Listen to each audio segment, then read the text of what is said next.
na yenya Morocco Cameroon eno any game wa nyame admo Wednesday ebetumi atodwa ho enomo eno nti de tie ho no mame enka wo se Ghana benya kwanya ani Cote d'Ivoire mano akobo intercontinental playoff na ya no akaye se eno na wudi nkonim wi na chese 2027 World Cup ebetodwa wo Brazil no Black Queens enya kwanya etumi akosi akan no ebi Kim last wasi omusha ase yidru babi na bre aba.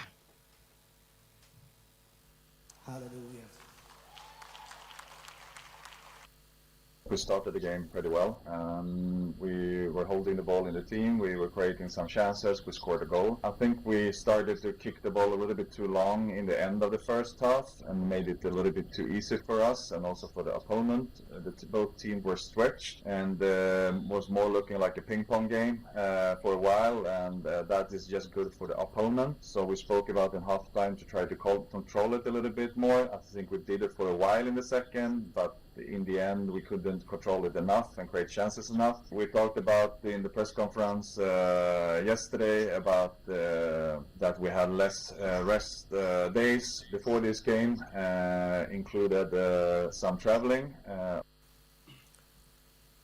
Kim Lass ase ohwe sade esitie no a onye na nko ba nyina no nim se obeso manimu na qualification no wanya straight nanso akoba ne sa. I know there is another opportunity and a chance for us to go through some maybe potentially the worst feeling I had in 20 years of coaching. I'm feeling so much for this team, for Ghana. I really wanted to help them to go to the first World Cup in 20 years, and we felt that we had a good chance to do it today, but we didn't perform well enough.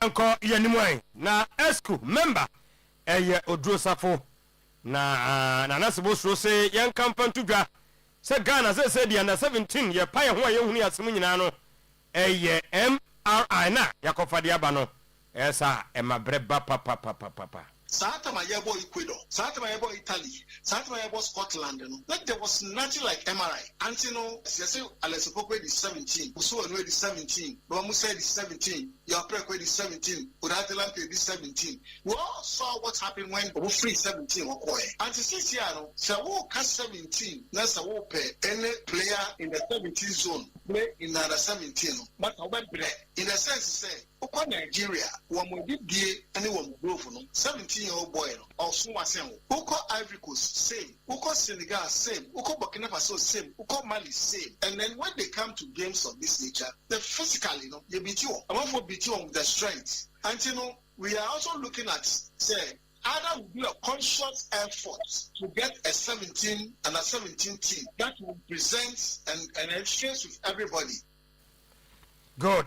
Montrein na mekoba asante wa ha yesi asai wo other players bo munko fie players edo mu konkran that time ben kura no mutu ano pay house of folk nkoma bebem na me the transfer kakra e de aba abeto aso me ko Morocco Helen Tapo Sheka akwaba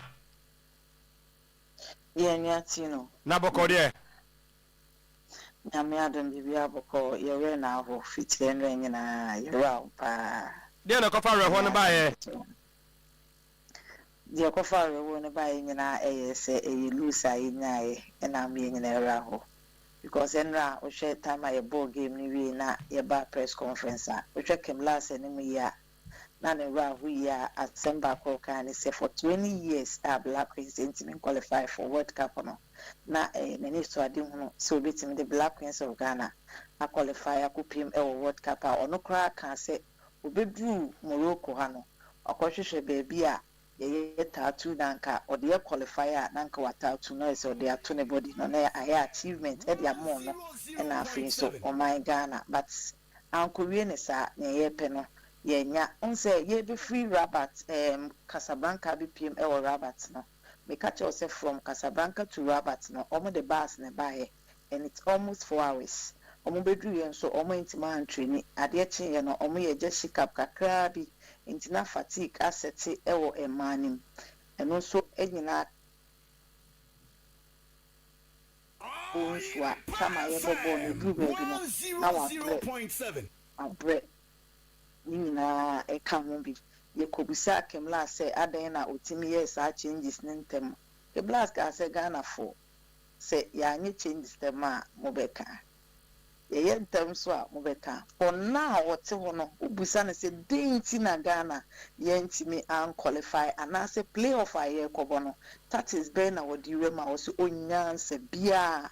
Emfa Ghana for but Sisiano there was a dear to so a playoff at 13th of August Ombebo Ewo Casablanca yet mibo playoff no na yewinia na say akwakobo intercontinental said the Congo for a year omutimidi wem ekopie mu World Cup no say baby adru ne de ye chance of qualify for World Cup no just limpe ni nyina empire but said Ghana de bibia yes ye mompae but niema bebre on say na meka no niema bebre na ekoso me de bia we talk about say ye ba ye be pm a wo hwe from ye group stages game e be siwe ya enada na ye hu say Ghana 14 be pie stadium even po say almost support the Blasters of Ghana but you know awewo na aba ba ye bibia be so ye ba bedru fie wi a ana de we say nipa eka e ma aban ne ti and I feel to the Ghana Football Association and Sutimity no a bit media to ya.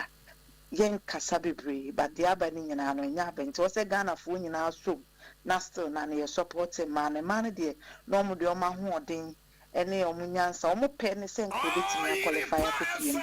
There were World Cup, but our man, Posha Bachi, and now Ususa because ni usually 89 can qualify.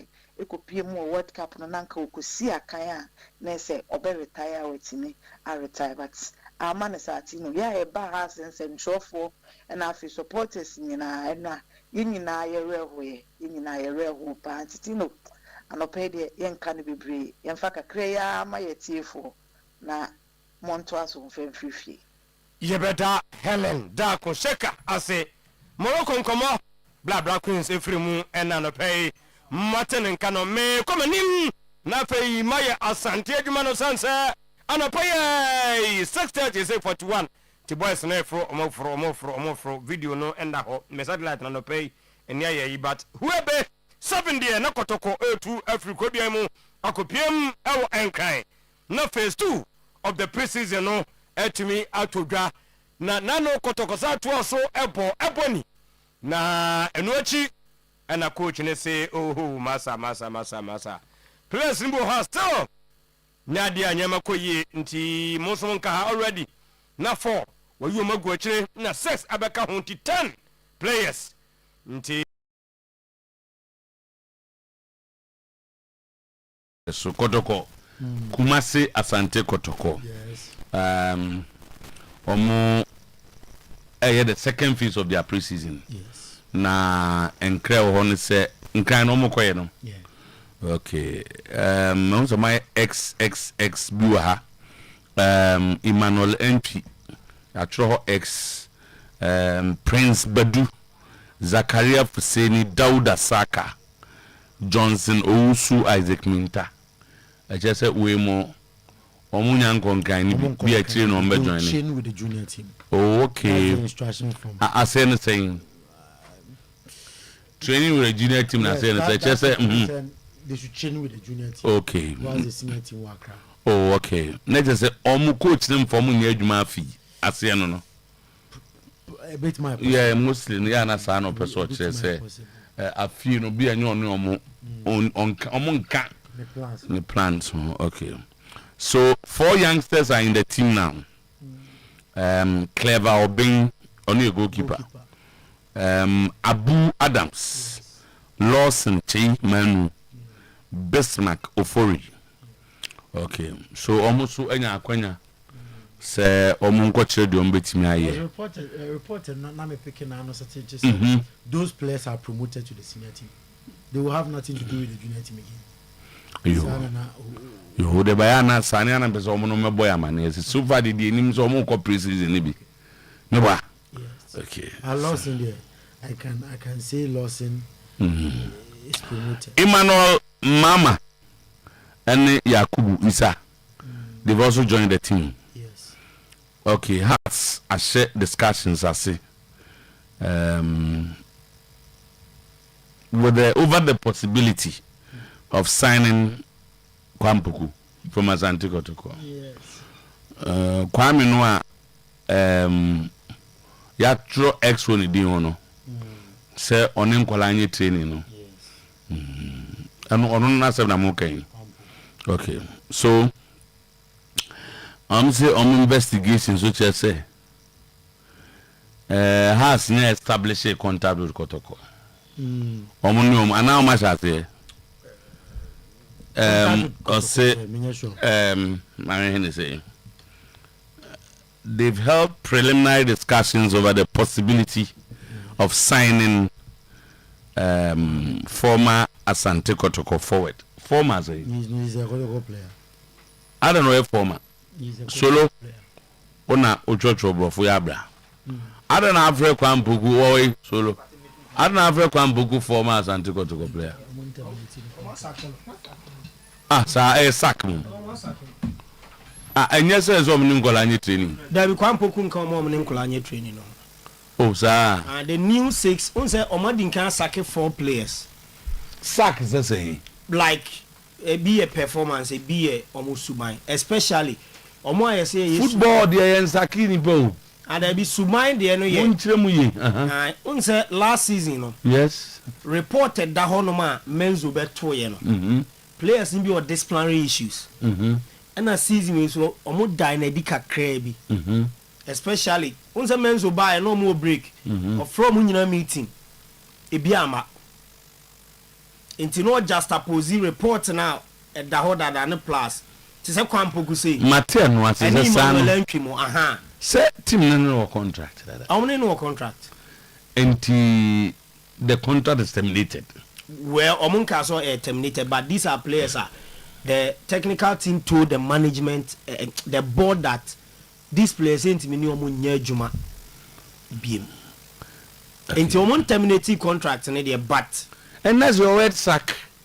Your word sack becomes a strong word. The technical team have sacked the players. Oma sack you. Yeah, cause you sack you be Oyerepa. Yeah, yes, you sacking uncle. So what happens to agreement on one? Say agreement na make say so told him say a back contractor you a 2 parties no bia we are e was so the exit clauses near there. But you bet me Ede to say subai e betim di suban te se Kwampuku di ani sei no usuban ti ne efiu se ntimi no nya adwuma biem but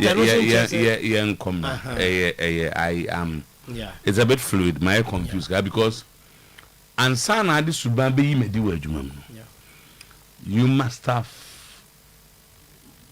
probably set up a committee, give me hearing na a committee na establish it, then it's clear that my say ni nti yiwadi if kanena asem kro no see ye nyina di ni ama utim na ye dey red as a yellow atu din then all of a sudden yes say ye no nya adwuma biemu I am confused kaka onse ni nyina no de betimi aka sisi do e Kwampuku onse na nsia lawyer Safoduku be di nkomo say omu antimi amfa omuna yensi for e wo na wo try so be yes link into the into ayidi no ya na ye bibi kakra wa adwuma mu enti wo de ye bi a kire transia na enema omfodi kakra na ate ase so sack okay what was your sack player bi da elsewhere around the world no Oyeden.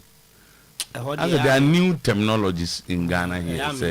He has been. Now, so one year go for us. No, bro, we are doing no more. To sack ni bit. Man for Ghana for what is here can bro we are no partner solo na Troy. So far there. O dem mo hen bro for back was say. The Black Queens have suffered a 2-1 defeat to debutants Malawi in the quarter-finals of the 2026 Women's African Cup of Nations, ending their hopes of reaching the semi-final. Claire Solobrofo. Mediama SC suffered a 2-1 defeat to Ivorian side Société Omnisport de l'Ami in their second preseason friendly in Ivory Coast. Okay. Then Energy 2026 at 11 what we are now. XI 11. Yeah, XI energy drink. A dear that. And say XI no. Oh, can't even say. X here 10. And the man say. XI no. The bit more say X1. X1. Yeah, X1. Okay. Energy drink Division 1 league. Super League. Super League no more. They all organize my clubs nearby Premier League. And we are sponsored by X1. Yeah. Okay. Almost I said that with 8 of the countries top. No one can so more. No one They be the Division 1 do Bianca so more. You know, top 4 no. And a house is. Oh, they will win fella. But for work at say positive so more. But okay, and there be positive dini you win. Say no be a show. Nah, definitely. Okay. They are caught this. We have a show. Go exclusive from Bafo way into. About for months or mujina top 4 picture bim. First meetings na no more. Months or pare. When be cambo mo no. You know, democracy. Okay, they say don't out. They say don't out. Okay. But mo for be consideration here some. I'm for buza why nations should not be put there. Omo ko ba Africa. Top 4. We say na maybe about top 6 na ko mo consider African clubs ni. No do ma be can the first 4 no. So still under consideration. This whole top 5 dear king. See ever prepare teams for Africa. Because first not fair, the first 2 and the last 2 no. First two Champions League, the 3rd and 4th Confederations Cup. But omode wa obeje FA Cup beko Confederation ese san top 4 FA Cup ko Africa nyene ne bayo. Bra. FA Cup ko Africa ne buy na Ghana lose a slot no for Confederations Cup.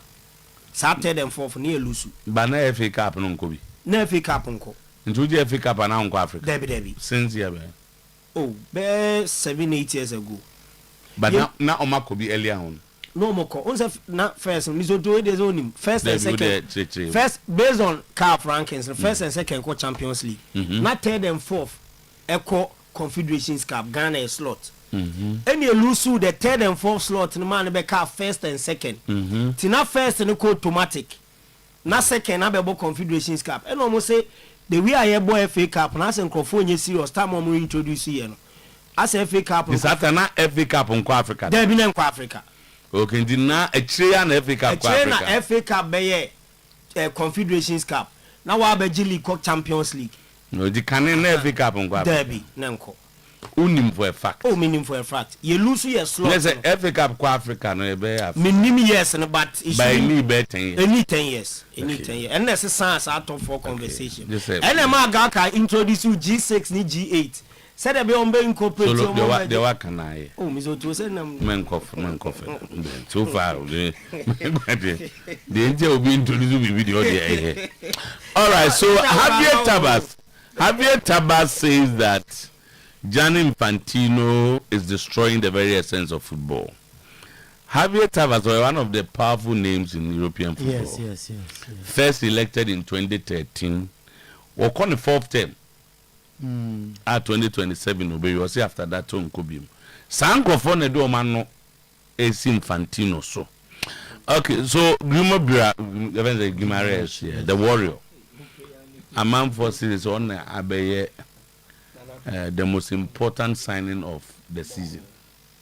The Nkofo can. Say the teams no signal one sign we are signing now. Some will be among family na yenwe wan some nkasisia.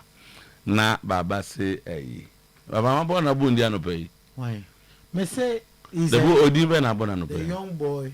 The no na go basro no. Basro mbo bi di. Oh. Bernardo Silva. Yes. Bernardo Silva. So obi o share Madrid ne. Andre Santos say bajo ma me ntaso. Obi o share Madrid. Andre Santos na e ka che Manchester United. Oh, my airline. O ka che Manchester United for say. No.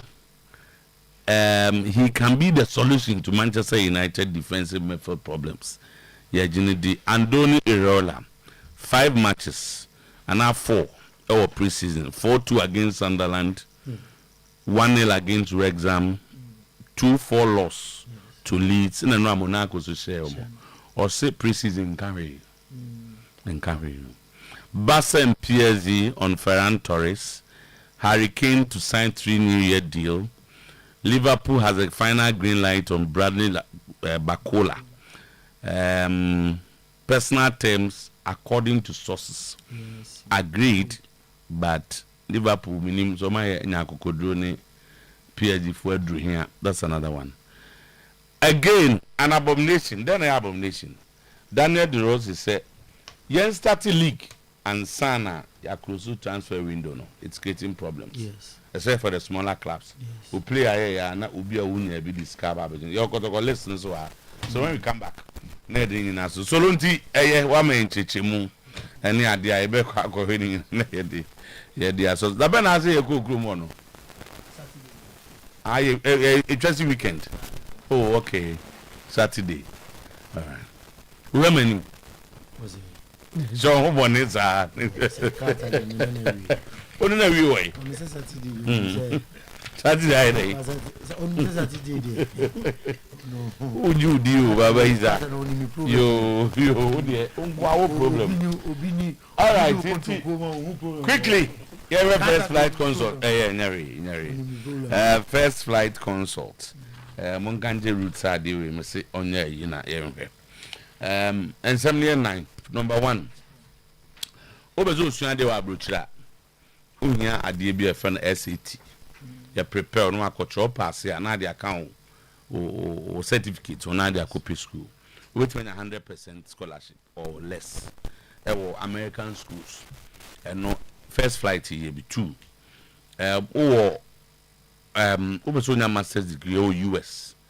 Go fam na ombeka se fa de be fe no GRE and GMAT.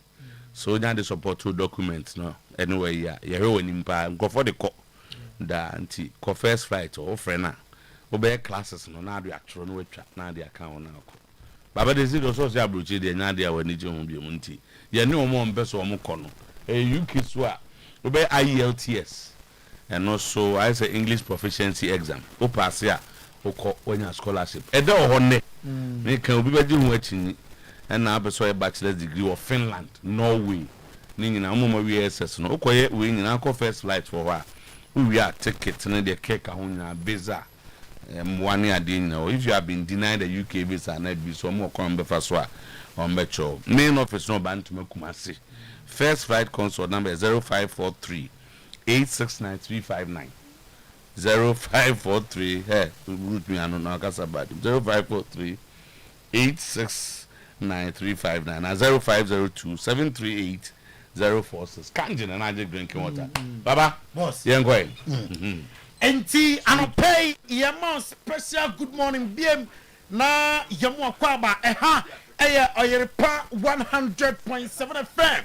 Ya konko phone close on someone pay edi adenchetena epum fumpa onko phone close de disefata sa oche na tiemkwa and no pay ya de esum wo live on Facebook Oyerepa Radio and I say Oyerepa TV Ghana Oyerepa Radio and I say Oyerepa TV Ghana say na comment me ba na the boss player to no bossy I can na ma say yesem and said a fata and now pay Meko International Football News na Lionel Messi onim se anra and a Jorge Messi abusuam na yenom amutimi ayeye na Lionel Messi ko ne papa ye enti bon for video nom to sumame embra Lionel Messi koko do ayena say na emotional papa onim se 68 years and odie ewo asasi so mra obo World Cup nyina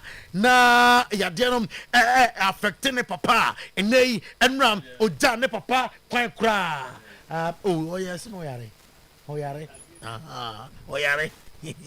eti boss player ne papa yare enti die tenye na video nom etasom 68 years NODA na Rosario Argentina ana uruanom yetimi omretene ya amkokoya yene hometown ananom na yamfan to jam Santiago Mateo ana Fesiro homnyina etimi akwa yene penere Antonella Roccuzzo enso etimi ekobi na Lionel Messi player ya kana samim onim sam he was born in Rosario Rosario, Argentina in 1958. Oweke as a chemical technician and later a supervisor and manager. I was still factory beam. I was no chromo. Na nema mem Silian soap sa Oweke as magnet factory worker. Nema koye at the Emana Busianum, Nanya Busia Vecasa, Omochiromosa, na is a messy Busianum, living working class alive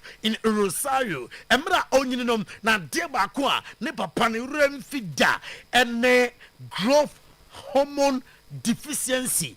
Na Lionel Messi. Ewom entubekaya ene didimwa ema Lionel Messi ebe PM ewo Spain and sampo ena Barca for eboa Lionel Messi ebe Lionel Messi inti video nom ena that screen so a utwe bi ene anope emra Lionel Messi kokodu one ne mano ena fene yere na amu tini so ne adiadia ningina nom yere video nom ato so Javier Tebas ete to just Gianni Infantino under the position on Gianni Infantino clear opinion and the right person obetimi ade timnom akọ bose assassin so officer opinion oyobia and kakran or the Kubal Tino, any monyam eba fem, emraso, sa onokan kobajatum, sa Mijan Infantino, mentoaso, and Yajumam, Emma Federation of International Football PM, John Infantino, DM, and at Mediatu and him, and na anope me fi international football moi.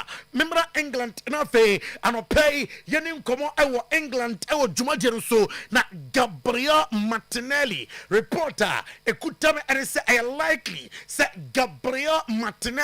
Ebetime every Arsenal Nadia Sam Obabom 2026 2027 and the Ama Arsenal hosts of other clubs and the team Unimsa Arsenal our JJ our Greece Ninum Nansa Christos Zolis nom omo JJ our no pass obetime abwa Ashe Gabriel Amai ama other teams as such as Amansam Abaka Gabriel Martinelli Unimsam AC Milan and a host of other clubs letters abaya Galatasaray Sport Kulubu omingina nyambre sa amansa ebetime aka Gabriel Martinelli yere sansam nom etu anim enne amapay ententem so Arsenal and Borussia Dortmund eshe Arsenal eka miensa Arsenal ete ekeremo mienum highlight of the game ebeto screens so na fe ya enjoy emra Arsenal for edison semen ewo Borussia Dortmund some video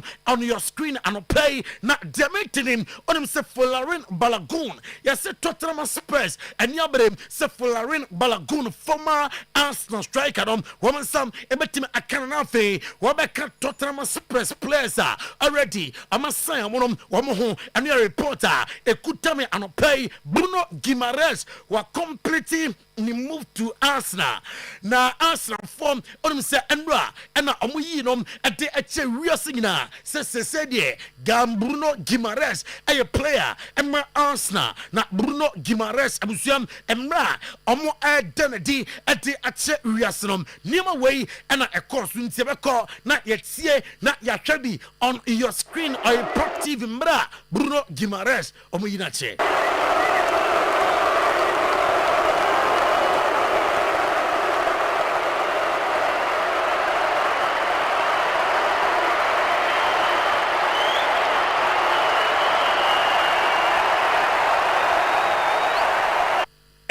Another that screen so I enjoy being on a pay now what's your data not fast on Oyerepa 100.7 FM now and yes I'm get to a crowd fast day yes the man is back finally now the Sam after sa amu pan on toma and answer amu done di and a chair fans ni we and now I said ni Jim clear he want to win trophies with Arsenal now create unforgettable memories with the club now making history with the Gunners and Bruno Guimaraes and then some on the etu jam now Otusu Jesse number 39 about Arsenal I was some story about Arsenal graduate play players na unim in 2004-2005-16 na Sebastian Larsen and a share jersey and after 2025 and I said 2005-2006 Mark Howard and I said no academy goalkeeper na opening Sebastian Larsen na anonso academy graduate real fonts 2008-2009 Portuguese forward Obalon Osasa Jessinom Francis Coquelin 2011-2012 young midfielder later became important first team player Yanwa Kai Zach Ansam also academy striker 2012-2013 2014-2015 Hector Bellerin and I say Jesse number 39 na abusuam Arsenal Jesse number 39 ebe we say next season abrante and son Bruno Guimaraes na Jesse but he can't catch said the first genuinely high profile Arsenal signing or say Jesse Bruno Guimaraes academy for now and yana etai Jesse number 39 Mikel Arteta Sam who say Bruno Guimaraes a lot to offer Arsenal and the Arsenal team different level car and no Mikel Arteta on Bruno Guimaraes are you body the amete and pay HM are you body in some agree personal terms with Manchester City the Moroccan midfielder Osia Kai Emma Lenom without Jatum sa abeko akwakoye jumam ama Manchester City adiaka a club to club sa ombe finalize deal Lille and Manchester City ebe na fe ayu body abejam Manchester City mfimfio Pedro Neto store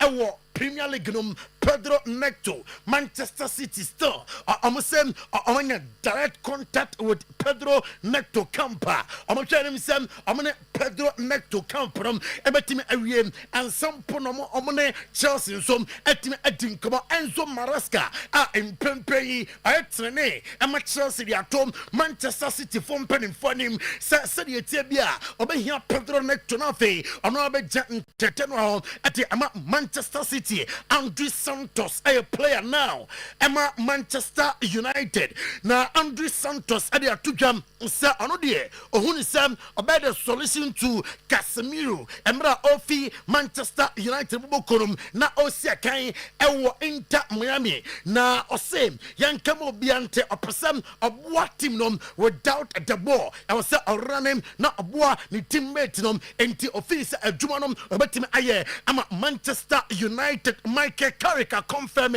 say Marcus Rashford the Betnam Marcus Rashford at Manchester United 2026-2027 81 now Ocosta Manchester United Australia Demeti and pay HM I'm gonna Liverpool na and ya Lamin Kamara Obekaya the World Cup na Ojan Fifio Emma the Taranga Lions of Senegal na Demeti HM Amania Bre sa boy woman sa ebetimi akanwom and we reporter if Manchester United and Lamin Kamara Omasuyam Etoja Amopay Liverpool sa adia amopem our transfers no woman sa kankwadia why not ombeja kodi Gakpo mo se kodi Gakpo enkosia kan Emma Bobokwa na komape that is a Tottenham Spurs boy ni there se ofi Liverpool ko Tottenham Spurs no Tottenham fanya kwan a convincing data enti ose ono de obekop na Liverpool new Bradley Bakola pe nya de sa dinom ombetuma sanction amanati abaso and what Andoni Areola and a manager Emma Liverpool Andoni Areola de atuja osi preseason aya no se ulusu de henya bibia nka hwe ulusu a enka hwe enema oriko season nom na daddy at the actual mistakes what team nom so who say na osovene ntema ya na ebo men season dancer obesha sabo games outdoor na win na team ayo de ai team we nine Liverpool so binum ene de basa be rezi the whole side statistics now team nom the reality na aba into okay with the scoreline eba of late Andoni Areola ni de anonom na wakasa on Jeremy Jacquet and I feel my update on players I'm a team a so far and a fitness level of players saying it Quite similar to the game we played against Leeds, no? I think we played a really good first half, especially first 30 minutes. But right now probably we don't have much more in terms of the level required, no, to play like this. And then they were much better in the second half. In the same way we were better in the first half, they were much better in the second half, and they deserve to turn around the game. Yes, I think they were. Now, Virgil van Dijk, captain on the floor in the veteran, so etime Akasaya. Now, I'm gonna say I'm on a slot. Now, I enjoy working with an slot and an slot anyhow. Now, Andoni Ariola by non kakra Nima Obecheno, one say. Glad I came out of it with no issues. So on to the next. Any player that will arrive to the club, will be welcoming. I have no idea if it's announced, or I have no idea. I've not seen him, so let's see. You're playing alongside Ndokwe today, and he looks a real prospect. Obviously, I saw the games in preseason in America, and like you said, big talent.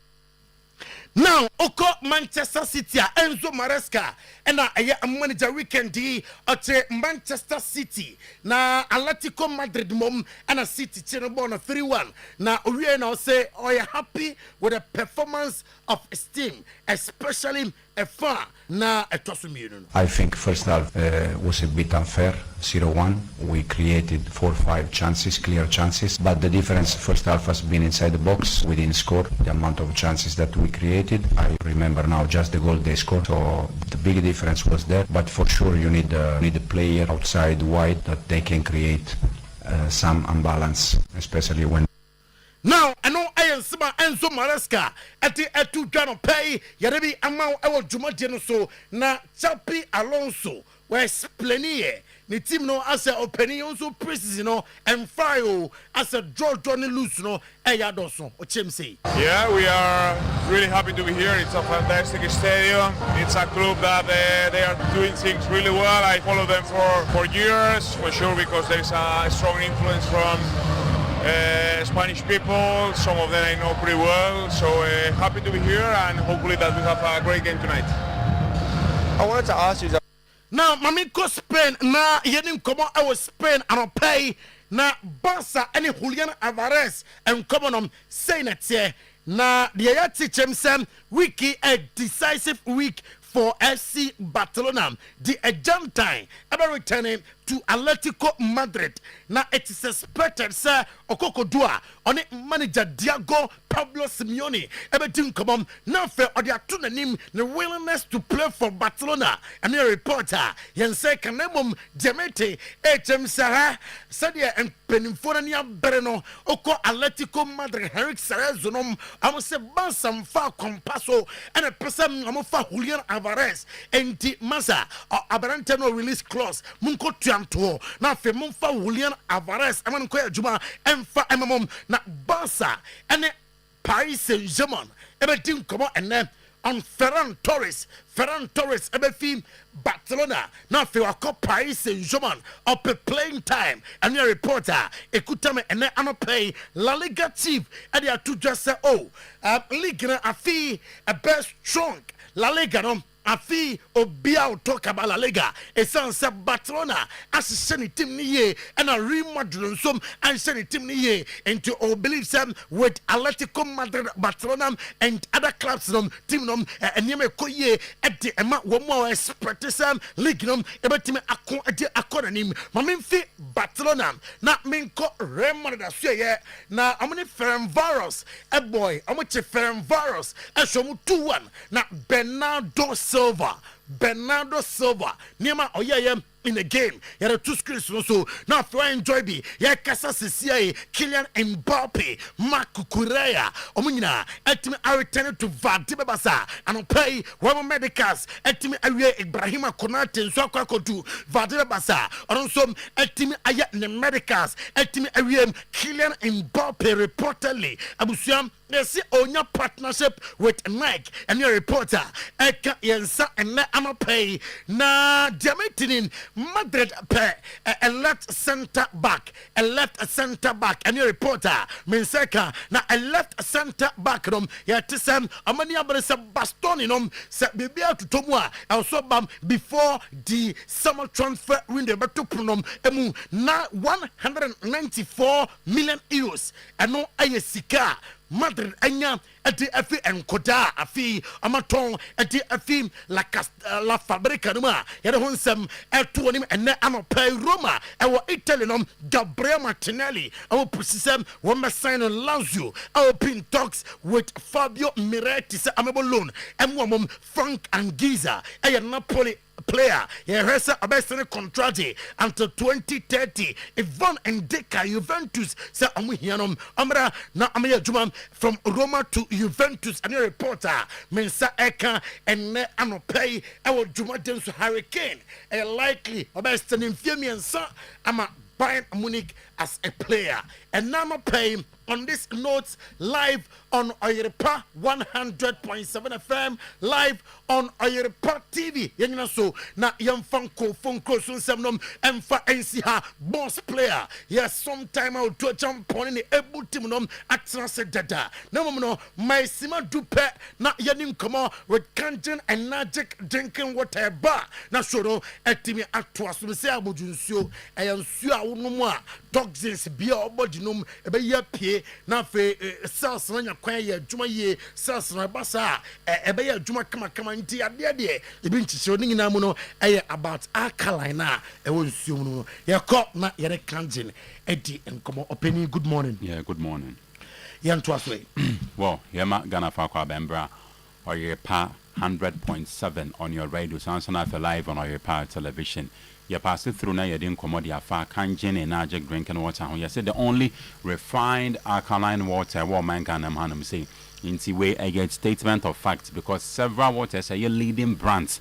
Ya check a war FDS when in production room, any baby, yadi juma as a group or as an entity. You know, you want a major of the leading brands are autonomous or trusted or mono. Yintimi modin do no mo pH no below the optimal standard inti ano no ma yare e na wo de egu nipadi animu then the anano pay ye bisa ne se di inti na ono munsuo ensu a wono nya se on nom se na be ye ensu common de wonko yes eno ye good we are no every hono ma was ensu akọ nipadi animu no etimi akodi dwuma power nipadi animu enu nti na FDA say aduane a wudi anase ensu a onom no specifically ensu it's a food commodity on its own inti ensu nso ye aduane sane wudi solid foods a opewe kakra utimeka se we wudi a emwa we wudi a bebo pesa balance inti na ye deep balance meal anase balance diet sanso na ensu tie because the eco nipadi animu no ebe make o system no anase na ebe kire said ye nipadi anu so befa so a ebe ye inti gia numbers no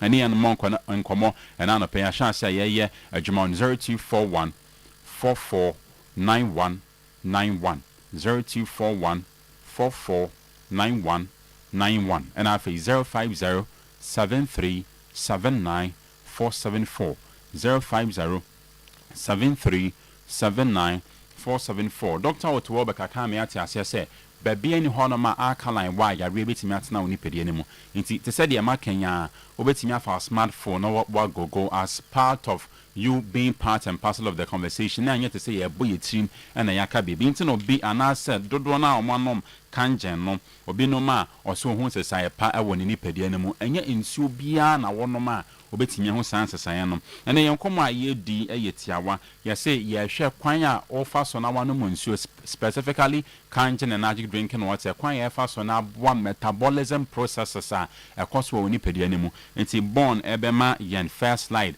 number 1 na afei ya cheche term metabolism no emu na afei ye de yankomo no ya sha say de nkomo na fi ho no say your body's metabolism is the continuous chemical process that converts food and drink into energy. It combines calories with oxygen to fuel essential functions like breathing, circulating blood, repairing cells, and growing other functions. Times without number, the very moment better metabolism or the about timu kane a waste, which of course you are not far from right. but then answer na weight na be ba abonten no de udi bia eko nipadua no mu bia no ho be hia se aduane bia would say ya solid say ye so specifically onom kanjene na drinking water. There should always be a chemical process in nnuane ne nsuo na wonom no nsuo ne betimi aboa na a convert nnuane ne nsuo na wonom no to energy na ade na ye de ma nipadua no eno na ye se bi ye se eboa circulate moja ma moja timi de afrusa ne ye wo nipadua ne mu afei cells ne tissues aya worn out wo nipadua ne mu na boa se repair intina earlier mesha asia di ene modin common me ka say ya no munsuo keke say oh no because of saying commodel I was saying so na wono maka oni pedi ene ku di dwuma so pa and then ntina also what you see canteen na adi drinking water and then nsuo be na timi di saa dwuma die na air com ni pedi ene mu na say answer na saa metabolism process we nyina aduane a wodi drinks a wonom ebetimi aka oni pedi ene mu na ni pedi na konya so mfa so no I guess say wonya nsuo a part and parcel of this conversation. Send ye beya insuo boa in digestion of food. Insuo boa send ye beya aduane na energy na nipaduan airpen insuo be boa ama ye nipaduan so atimi anya. Inti ne say one of the refined properties and as a characters kanjin what I want to say a microcluster and I'm saying insuo nani wa esuso inti wono ma letimi wura nipaduan ani baabi e wo say etimi ewura na dwumadi a wo say kodi na timi akodi ama. How metabolism work? Metabolism asema aye ken ekwan ben so na first one edi dwuma e wo ye wo nipaduan mu na nipaduan ankasa nso afa enuane nura ewo aduane ne nso a ye nom no de enye na ewo say ba bonten na no so be hia nsuo nti na ho be hia say wo say wo hwe wo lungs ene wo liver so yi and am say efinya wo nipaduan mu no ayade say saa nioma we ne several other organs eboa flashing out na ekwan mienu a metabolism fa so eye adwuma wo ye nipaduan mu no ye say de kan catabolism which of this concept it breaks down large food molecules like carbs, fat and protein into smaller units to release energy. The other subsequent point no the ekache no you see nnuane ahodo a in large food molecules dodo na solid foods ahodo a yedi no you say ade say this very process ekoso na say chemical process we ekoso onipadua ni ma eboa ema break nnuane na wodi no down into smaller quantity na wonya nsuo so de aka ho say na be betimi digest ye after say nipadua no afa na ho ode na ono so pe no you define say anabolism which it uses that release energy to build into after say catabolism na ye dey say oyewe no you say the second point no so eboa ne worn out tissue a sha say repair and san me nyina obehia nsuo me ba cho point number 2 or say but very good in so here point number 2 na nsuo bi a wono ma acid ebom ye na wa discuss we fidie we so you say mpacho enko so very good. Ya say in so be our normal acid woman emwa entimi and regulate unipedia na metabolism. Mama what I say metabolism in a chemical processor in nura where the in so ma yanom no in so buana sa enyoma no etime kanipedia ni mu na waste product ne babonten. Inti so a wonom acid a woman no enya de sebebo ni pedia na sa de or how ya re na bet na unipedia ni mu. Enuane a wodi ye solid food a containing acid. In so a was say no mesanso containing acid enya de say ebeboa eye wonipadia no iti me pa so yen course slide number 3 no beso yen course slide number 3 no so say how the body actually manages acid and metabolism. As a strict pH control, your blood must stay in a very narrow, slightly alkaline range. It's nipadia na kasana said in Yankopon sebo nipadia no. I was saying normally your body pH no you say you're from 7.35 and 7.45. If your blood becomes more or slightly too acidic, and ya says cellular metabolism, akwanya aduane ko nipadia ni ma nipadia no betimi absorbing nnuane no mu nnuane na wodi no emu ahoɔden duro na timi ye de ni dwuma no enya de say betimi o say it stops working correctly nipadia ni ntimi enya sa because enya de say and simple there's too much acid in your system be pa show yem braso Born, very good. Built in filters. Or say your lungs, make our way earlier. Your lungs and kidney consistently filters out acidic byproduct. So what are the byproduct? Adibia where the air residue, air leftovers and nipediano so empen. So nipediano be too much acidosis and ya dear toxins and a bitumen so aba abontain. It's yes, Adriana wedi. na wodi ya no ahone no nipadua no so pen atwe but the waste product na was a barbo nten so nipadua no ebe too much of acid deka enya de say ebo woni padua no nti recommend canteen and energy drinking water the amount say unhia nsuo bia keke enya nsuo bia na betimi aboa ma sa metabolism processes we enso etimi akoso oni padua no mu. Forcing too much acid into your system can trigger a dangerous medical state called metabolic acidosis. This condition can cause severe fatigue, confusion, and strain on your liver. You say at the however to a year, kidneys and the danger of too much of acid. You sounds where they bray unipediano will be and ammonia dear friend is a metabolic acidosis. Whereas a unipediano too much of an acid. Into medication, any other food supplements. Near wing and I can I see in Swina Bois, and my son, your wing and I Timmy and so so I won't pay anymore. And then I'll pay you recommend the kind and energy drinking water at the amount. Fragging any amount come on 0241 44 91 91 0241 44 91 91 and I say 050 73 79 474 050 73 79 474 and I don't pay adwuma you betimi enso afreyen numbers na active o wa manane o bagana memfa nsuo ma because you were in a form of kangen energy drinking water eboa ye woni padia ni nti unhia so de nsuo beba be incur other extra cost 5 ways nsuo for so to support your metabolism. You say one no mensuo na nsuo call ye woni padia ni ma regulating more functions our ye woni padia ni ma boa improves on your appetite level boa and digestion and so etimi koso yi our woni padia ni nti na no pen doctor Otuo ka me ate asese be bia ni hono ma alkaline wa ya betimi ate na hono onom kangen no automatically ya ntimi ntina ni padia ni mu and yen ka se nso na ya duro and am say kwan e fa so e dia producing nsuo no e different from the other ones and as other brands e use no GN numbers for on 0241 44 91 91 0241 44 91 91 and I say 050 73 79 474 050 73 79 474 one kanjen abwa recommend ema onua na brand no enkoso engro right ye to aso ede amamo ye twa ye ho ye ba ya adwumadie no ebe to aso Pepsodent charcoal Pepsodent about toothpaste aposia anope wo se uyusubie ubejutwa osia anopa abejutwa osia nwumre ose no ebe efe ose ni befi ose asinkonkone nyina befiri on tokre da ose mbetuatua emoawa endi osimu agro wa bra wa danajo enja okaka Pepsodent charcoal ne herbal toothpaste ena ewo se ode etwi ose Ghana Dental Association o majatum esa posin pa ene esene ho senkan de Pepsodent eno ena ebeboaye ra supermarket ra provision shop ne Pepsodent edro ni bi fakọ ekotwi ose Pepsodent every smile matters.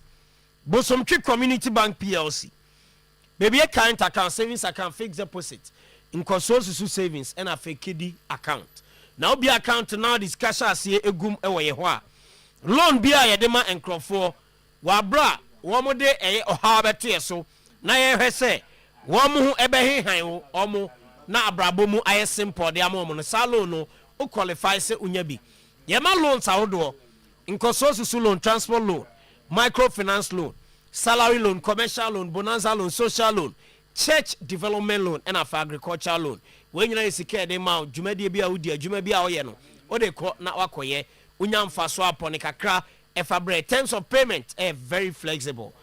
Your electronic banking platform no adwuma kama star 992 hash on every platform meche network bia anase Ghana pay so obetum ne yadi dwuma ewo ehonomo kontena se na head office no ewo atonso agoja achekrofu trader hinma kokoben edwena se ebu akwa atonso bokra puto magazine ebinchi market ene afia kobi for 0508642705 and at 0322098076. Amy Scientific Hospital, the best alternative medical hospital ewo ebibrim Africa ha ye the science herbal medicine ni yemu na eno ene ma ye drone danso eno ne makwan ye fa so etu nyarwase no edan so efiri afoforo aka eho stroke yade awo ho nsem yade kwankro o de ba yetenete onsan fa nkofie biem oni mo bia stroke aye no wankasa anase obi a oben wo pa fa ne bra ne yentu ase emfa ema Amen Scientific Hospital. There were 24 different certified medications FDA ajatum yade bia o de ba ase ne he yade kro ne ahwe dro o se de ma yade adro ne ma wa na ubenya ayaresa kuma se atwema tachiman kwada so fon ase kwan so 18 other branches ewo Oman Ghana mu enchi boga wa bibiani Accra takrade tamale atebubu nkoko sunyane ho sahwede bi so ene hohoi eho nyina oba obehu yen na waje ayaresa 0277 001234 0277 001234 ni Amen Scientific Hospital enkasa grow fine about tonic emojadro a eboa ema wa untumi ni di udidi kama wa untumi na obetumi ada asori ahoden mu wa onsa no na titiriti moja ensa ne yiwom no unum grow fine edro na eboa ema moja enante yi ewo onipadua no emu me ba cho sori anopa nipadua no ayemra otemra yo nipadua no manum grow fine afoda sori a nipadua no ebenya ahoden oye oba obunsa na ensebuo ni sisi so my friend menstrual disorder e was menstrual cycle no o calculate days a e was menses ne be dru e was eba obi o wa ne de etimi twembo so me ba komienu bi o kra miensa eko 9 na ne menses ema enye normal obi o wa ne menses no eba na moja etu ne bro so obi o so eba ote ya opa eno kra man crofo ne tifi etimi de calculate o bosomi aso baba wa na ekamu de na bosomi aso ne nyina no grow fine esiesie the amount vitamins eboa mani padua ne nya ahoden ebi e wo grow fine edro ni mo onum grow fine no yes o ye rest assured say why are awie na ho to wayade no anasa ho to no e be contentem the amount Mr. Eba Kolnake ba Smart Eba Fredmans Apidank Pure Leaf Chemical Shop be a herbal shop across the country ubenya dro ni bi na wato dodo na apata akwa digital eba clinic e Kumase Amakum Runabout Bank of Africa on me ho ena ofa group fine drone bebre dia kofi for 0244 596532 0244 596532 grow fine makes you grow fine. Bash digital satellite ono na decoder bia ope e dia kofi bi e wona so ye bash ena efro se ope decoder dia kofi okohwe eye football matches e o TV so ope se o he documentary ope se o he Animal Kingdom obese bia hwe movies obese religious program bi na hwe oye muslimini oye kristoni asori bia okobia no ehu program a ewo ni decoder ne so benya bia hwe mpaye na ewo so obo nyame asem na wo so tia ne nyina ebi ewo bash digital satellite ni decoder odebema no eso enu ntide bia ya no kase yenka nkire omo a omo di dwumadie ewo game centers hotels guest houses restaurants eso momra emergency decoders no ebi emfa nko mo adwuma mu install wo ho TV ne so ebeye fe ana wo ya ankrankra na abeje e de akofia wo kra no eni gi seme wom ne se ma 33% discount e wo recharge bia wo pese oye eso na se o recharge a sika wo so tua ni chemu miensa ne ato baako e de atwene na mienu aka no watua na se ye tebo ne so pa e de amount ye bedu acha ko installation amount ye door to door delivery yeah recharge account your packages no medical account for papa bash and amount sa akwanya we nyina abripo junction ship mu ho and a bash digital satellite wa odi ne djuma o frɛ no and na di nkoma ne number 0556287757 0556287757 ABA Bar Clinic software software rasta software branch no ABA say eni yade nyina fabra na so ye no ntu ase emfama say glaucoma, say cataract, say long and short sightedness, say syphilis, hair, no, and say blurry eyes. Ebi a wono kinkan no ani so ayo bisi. Obi o TV won heme. TV ni so ayo bisi amano. Onhu nipa krokro ti so yie. Eno onhu atade kala hye ne kalesa. Aka wa ma TV no eso ayefe. Eye ni yade. Fakwa ebi e ba clinic na onhwe ntu ase emfa ema. Ebi e ba clinic nya ni yade nkwa na odi wunjuma.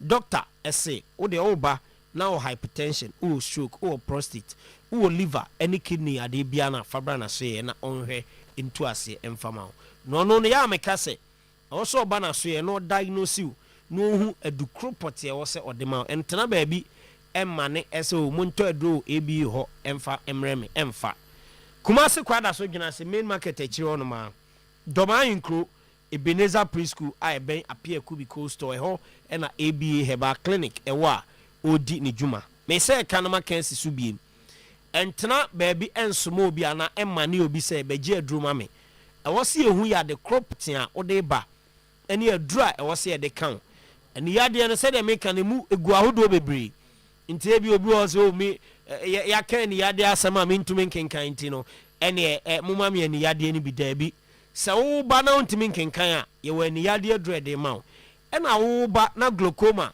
kata ne syphilis teto ani ni so ebi wo so a ye wa dry de ma enu oni bi wo kra de ma egu aduanem di na akọ untini ni mu na akọ ani ni ntini so na yeso adwuma kama ede ama frɛ numbers a me de betu tudwai ana say branches a me de betu din no kɔ hɔ no ma na ye be free on ye free na ehu aniyade potia haw na ye to ase ede ama Kumasi ye kwada so dwena se main market akiro no ma ena domain kre we Ebenezer Preschool ben apia cubicle store ewo Ebenada Jom Kaswa Millennium Inside at the last stop eho ena yewo 0541565199 ena 0502812161 ABA Backlin numbers are or the AD Juma eno no ye gina so edi dedi kan no aba na we show no etwaso ede amamo.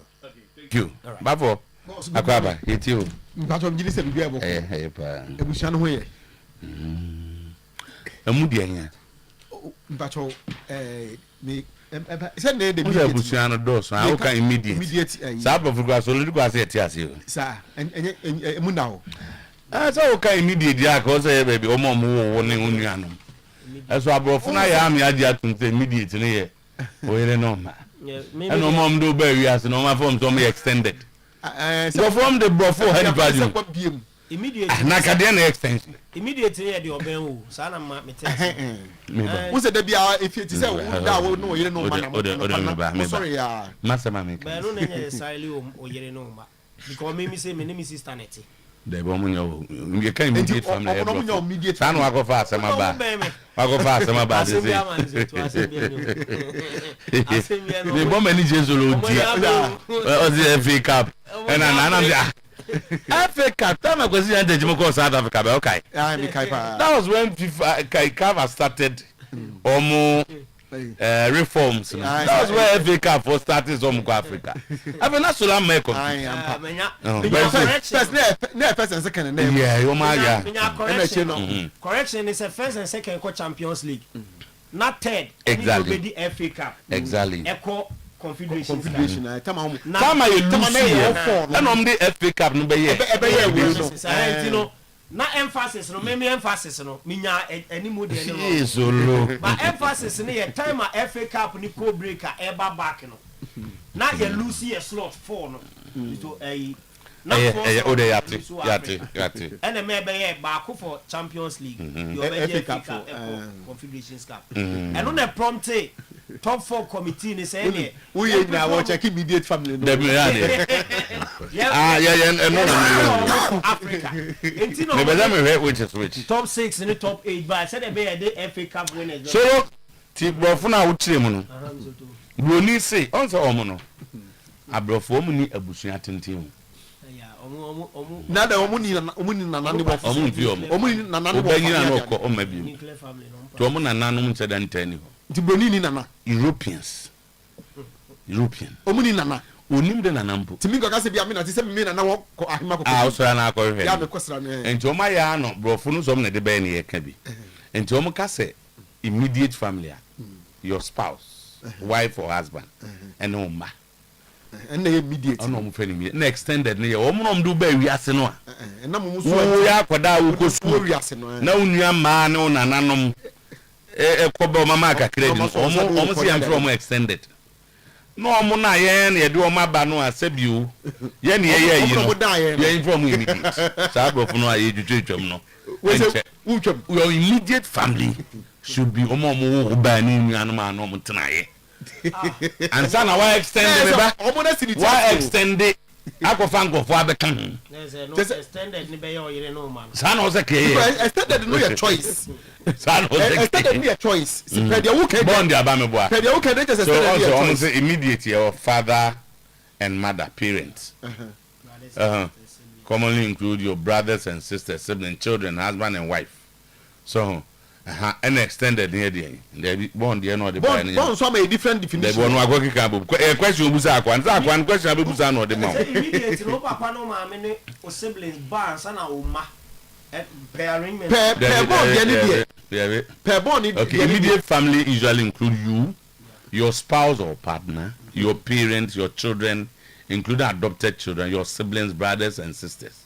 Extended include relatives beyond your immediate family, such as grandparents, grandchildren, aunties, uncles, nephews, and all of that.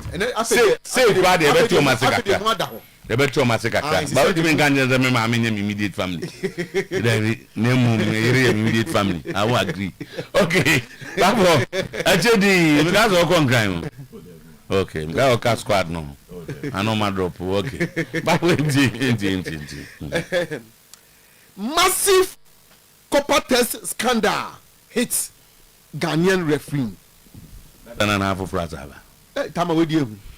Omi in weekend yeah. Another that. Say Oma two. Back na ube my hint no. And I'm yes media chiri kakra. Timi kodi achire no. Oma ye north no my south. Recent one ko Enokofodua. Na Oma feli. Na Tama. Yesi Niko no.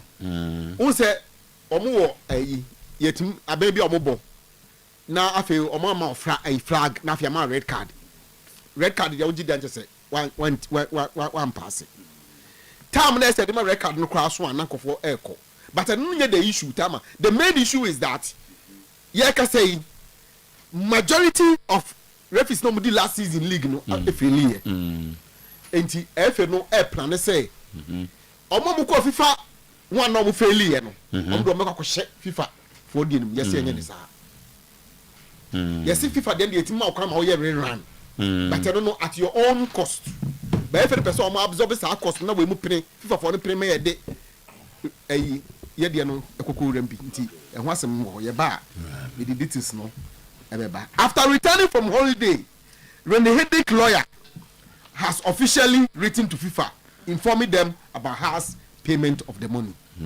The official letter no call. If you enter via FIFA, if you say Ombeti has a seminar, say Ombeding, Ombeding. I said the automatic. Once you pay, ban is lifted.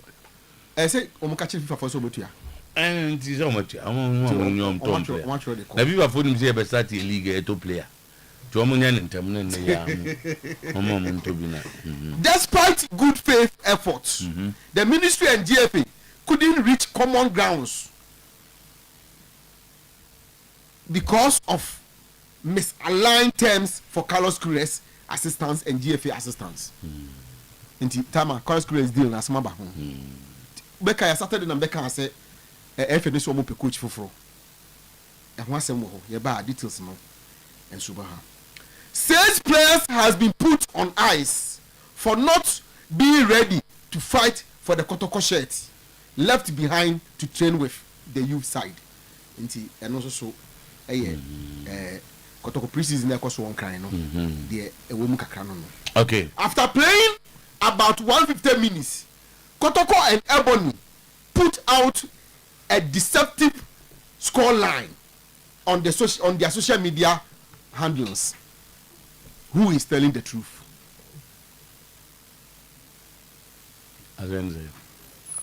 Your point Kotoko for Okomo yeah, social media handles no that was a match in 1-1. And why number before Demika? No so no so 2-1. No more was it anything. I didn't know. The we are over deceptive no. Mom was in saying. One more honor. I'm saying. Mimi for instance, nipa me neka so ka me say o ma hye 2-1 se sia makotoko for air pass at start nti o mo honor de mimi neka so ka me say 2-1. Okay. All right. And so JD na saying 1-1. never for the Okoho or Okoho Jachin, the Okachina. Dama 90 minutes now 1-1. Okay. And two coaches decided say Omo bought another 45 minutes for as endurance. And no as I'll call you 2-1. Inti and no say fans and then the 2-1 and yet to make I say yeah. Obi and the Obi. Ejina contest no. Ni say the Obi ahun ni there. Obi are there correct. Tama Obi and the two teams play me the ball match no. Based on asema obede. Tama two teams me the ball match. Senye adwin bi na wo utimo e wi ase. Ah, what white team? You bought 3 halves. Moto football about 3 halves. Dabi.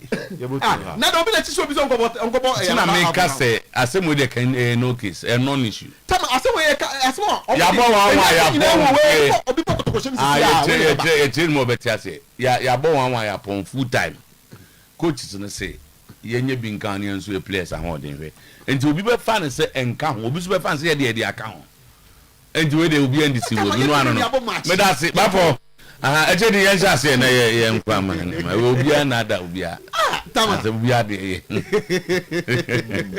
na zo ni nkora bobo na mo wi na mo de kakre kan wa na wa akre iko se o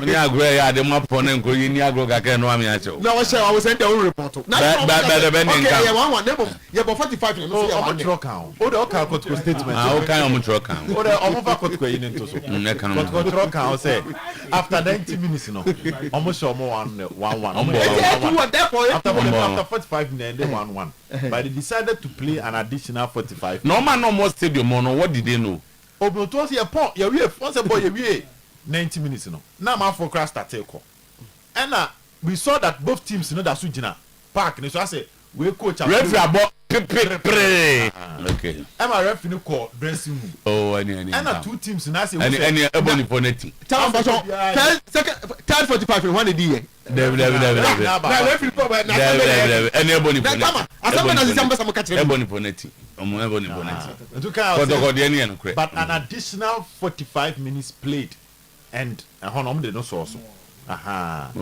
therefore the motive of how do everybody for motive the motive of the exercise now got but you know the son only penny dia go no say how go to any place or make it home it will not go to plan okay you know on say now my for call say nka half bi omombo be bia 1 hour enza nka ho like initially no ke bia first half 1 hour no we use out players never second half 1 hour but me 45 na still kotko players ni bi nya ball ni bi boy na still na Isaac Minta Saka Dawuda just the same bebre almost the same kotko that's the same ama almost every player no kotko twa technically either say obi antin there ebon nyeza obi antin me dey ebon dey na emra say ye gwa amana ni emra we dey ebon dey na me dey me wo dey fight wo dey say me say na dey ye yam fair no mavo ya jeri etio kakra bi na fe yan konsem no na it looks like transfer window no more be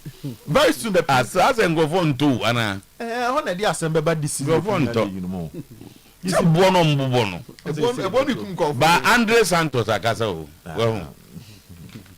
United ni na Andre Santos they say Aladi akwaba Zach Gini di pa o say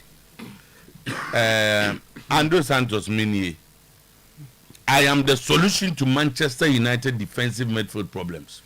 Omatono. Andre Santos omtoni ene. Okay. O say ono omufo mani ntono so. Ono Andre Santos. Adwuma Casemiro mo ntimi anya no. O baba ya.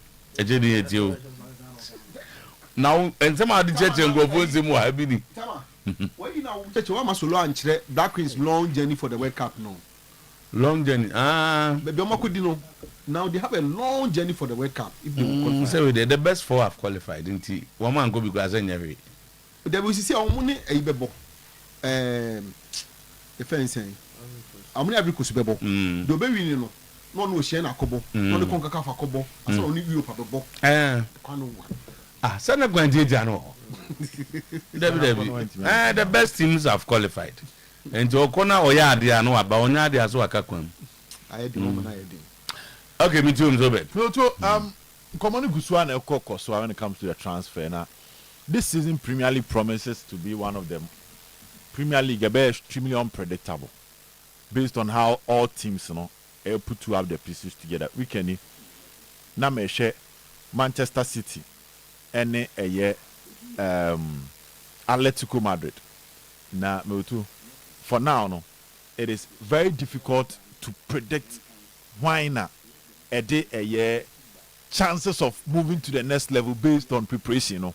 Very easy to predict because of factors around the Premier League teams. Otuo, this is Manchester City, Spurs, Liverpool, Chelsea, Arsenal, Manchester United. You just cannot have full confidence of the Obiba season. Because Angle Biabe Febia na Angle for us were meow. And this season's Premier League will be extremely unpredictable. But maybe the massive I think shock. Manchester United. Okay, but Arsenal now a defending champion. Manchester United for me looks more dangerous than Obia. Okay. The second round points that they picked, they be how they came in the second, beating almost especially under Carrick on interim basis. Very good. Okay. Almost they've not lost anybody. Okay. Casemiro in a core. Then Almost they honestly, I mean, compared. Tell me, I'm in okay. But what people are saying about him, I heard only Watkins and somehow can find home the kind of passes he can give you. Okay, for now, here and also because Medford no or Baba solve a problem. No, dear. Not just open top 2 and out round to Manchester United. We say analysis, and never analysis. What I say, Afino. Analysis meaning I see a chichi break because and your man Premier League need different. Manchester United I'm so too okay. The fear around them, the new manager bounce now under Michael Carrick. Also, the situation was not settled. United had a lot of confusion around the club. Carrick Bemu or the new NHB Bemu. Everybody wanted to prove a point. And collectively, Mizoto, almost striking so hard, wonders. You have to give it to Michael Carrick. In fact, time Carrick Ebano, the belief say about Carrick permanent coach in here. Almost everybody were having discussions. Say top coaches are one national teams now. You season now ebimu World Cup or more United were going to target one of these coaches. To best idea, Julian Nagelsmann said to nani din one common power. People felt after the World Cup, United will go for him. There were names around, but Carrick is surprising now. Excellent performance, top level coaching, getting the simple things right, and especially bringing back the confidence around the Manchester United team. We said the Carrick but now people feel that the dust has settled, and now you're going to see the real test and challenges for Carrick. Say see and your settle no. Sa energy no, sa impact no the realm. Now it is different. People are aware of the harm Carrick can cause. The hunger to prove a point that Amorim was a problem. Say sa hunger never drop it. So can Carrick motivate this Manchester United players? Get his system right. Excellent preseason. Good start. Especially as against how people are aware of his tactical strategies and what he brings on board. Ebabe ole DNB and Ebabe who carry Kobabe to Jane Swabo. Sa level of uncertainty, no, it is still around the Manchester United team. Now, Kai Keba Mzutu, he had 1 week, but Sunday no about Sunday, but Sunday no about Sunday. Now, that is not going to be the story of Manchester United. There is the conversation of the UEFA Champions League. Enti enye United ni enim ni say tra na oye ne say United come on asesa. So you cannot fully predict glory for Manchester United. And that is one. Go to Manchester City. We are City against Atletico. Now, Mayor City team, they still do their usual passing because Sadian and free Manchester City mo prekopesa. But I am commonly dia. We are looking at City life after Pep Guardiola. And so Maresca Aba. Rodri is on the verge of leaving. Bernardo Silva, Elko. Now, the experience of these two players out of the Manchester City midfield is massive. And almost free mono. Life for Manchester City after Bernardo Silva. How are not versatile? Na City to me use no baby. the energy on the edge, man. Who is going to replace that? Live for City after Rodri. One ever say Jumano. And Mr. Otuo, live for Manchester City after Pep Guardiola. Into Soya City team Numuswa. Last season, Guardiola born home on the domestic double. Domestic double na Guardiola mean Oja a winning squad. But the Manchester City team is yet to reach their full potential. Question marks. Ewo players ni mi kakra. In same komo e baby sani say Maresca na Orban obetime replace Pep Guardiola shoes no. Because you Arsene Wenger eko. They who say Alex Ferguson eko. What happened to these two clubs? It's all hard any dia so too. In common is very simple. You do common very simple. Well, Enzo Maresca, Pep Guardiola sending up the system of Manchester City built around Pep Guardiola. Enzo Maresca baba eden. And you know what the level of uncertainty around Manchester City. Then you go to Liverpool. Liverpool team last season, I can say, only a total reorganization of their team. They have a lot of potential yet to reach their full level. They say Konate question marks about their defense. Milos Kerkers in settle here. Jeremy Frimpong in settle here. Defender Biabo. Arajo. Edinaba. Will he fit into the team? Into Liverpool Chirono. And yet an established department. Now they are midfield. Changes are them. Changes are them. So uncertainty as to what exactly they will be producing. Life for Liverpool after Salah. Because Ekitike Hontono. I bet you about somewhere around September more baby. Or October more. So now Ishak. World Cup no or show glimpses kakra. Is this going to be the Ishak season? And even life for Liverpool after Mohamed Salah. Don't forget this same Liverpool has changed coach. Into Liverpool so no offer club ni siwa. Send Mafa United. Make uncertainty kakra. Mafa City America bino. The same thing applies to Liverpool. You don't know the kind of Liverpool you'll be witnessing this season. Because and yet formidable force. They are a growing force. When the Liverpool are not club or that on a director or lead the team no so it raises questions about what Liverpool will bring into the party. What kind of Liverpool are here, baby? And that is the uncertainty around the Liverpool team. Now move to Hotspurs. Deserve a lot of signings. Pay Andy Robertson. Botu. Yahu Kudusu Oba back. Yahu Kulizeski. Ni Kudusu ye trainer. Yahu Piso Mbeba back. Wafa Sando Tonali. Eddie Ababe Kaun. Deserve be save Spurs from relegation. So definitely, you don't see a Hotspurs team as a battle relegation game under Deserve. But the big question is signings now, which currently I think Premier League open team has spent the Spurs were first two. No. Would this signing take Hotspurs to a top 4 contender? What is going to happen? Are they going to hit the ground running and set the stage on fire now? You don't know the kind of Spurs team are over with Tennessee this season. But one thing is certain, Omonya team now a battle relegation. But can they rediscover their form under Deserbi to the extent that Oma be competing for the Premier League? Say the Mauricio Pochettino moye, say the Conte be top 4, say the Jose be top 4, and no be na Deserbi ba. That is the uncertainty around the Hotspurs team. Chelsea and Xabi Alonso to a new coach. I feel no say. What to be a frefra. Into Chelsea team no so no, and yet easily predictable. Especially if you watch their preseason matches. It becomes difficult to say that this is Chelsea. The advantage for Chelsea is no European competition. Into Alonso a week, so they babe send me. But when you Chelsea, maybe because Chelsea starting 11, no, if you are constant, Oma Bomo the last 3 seasons, coach na never. It says so much do full glory. Chelsea is still in the building stage in certain departments, and in a solid state in other departments. Plus a new manager. Okay. So you cannot confirm Chelsea team about Huomo. Thank you. And team to offer teams in the top 6, no. And even Arsenal. To Arsenal once Arsenal sign no. And say them say Arsenal phobia bar. Or starter.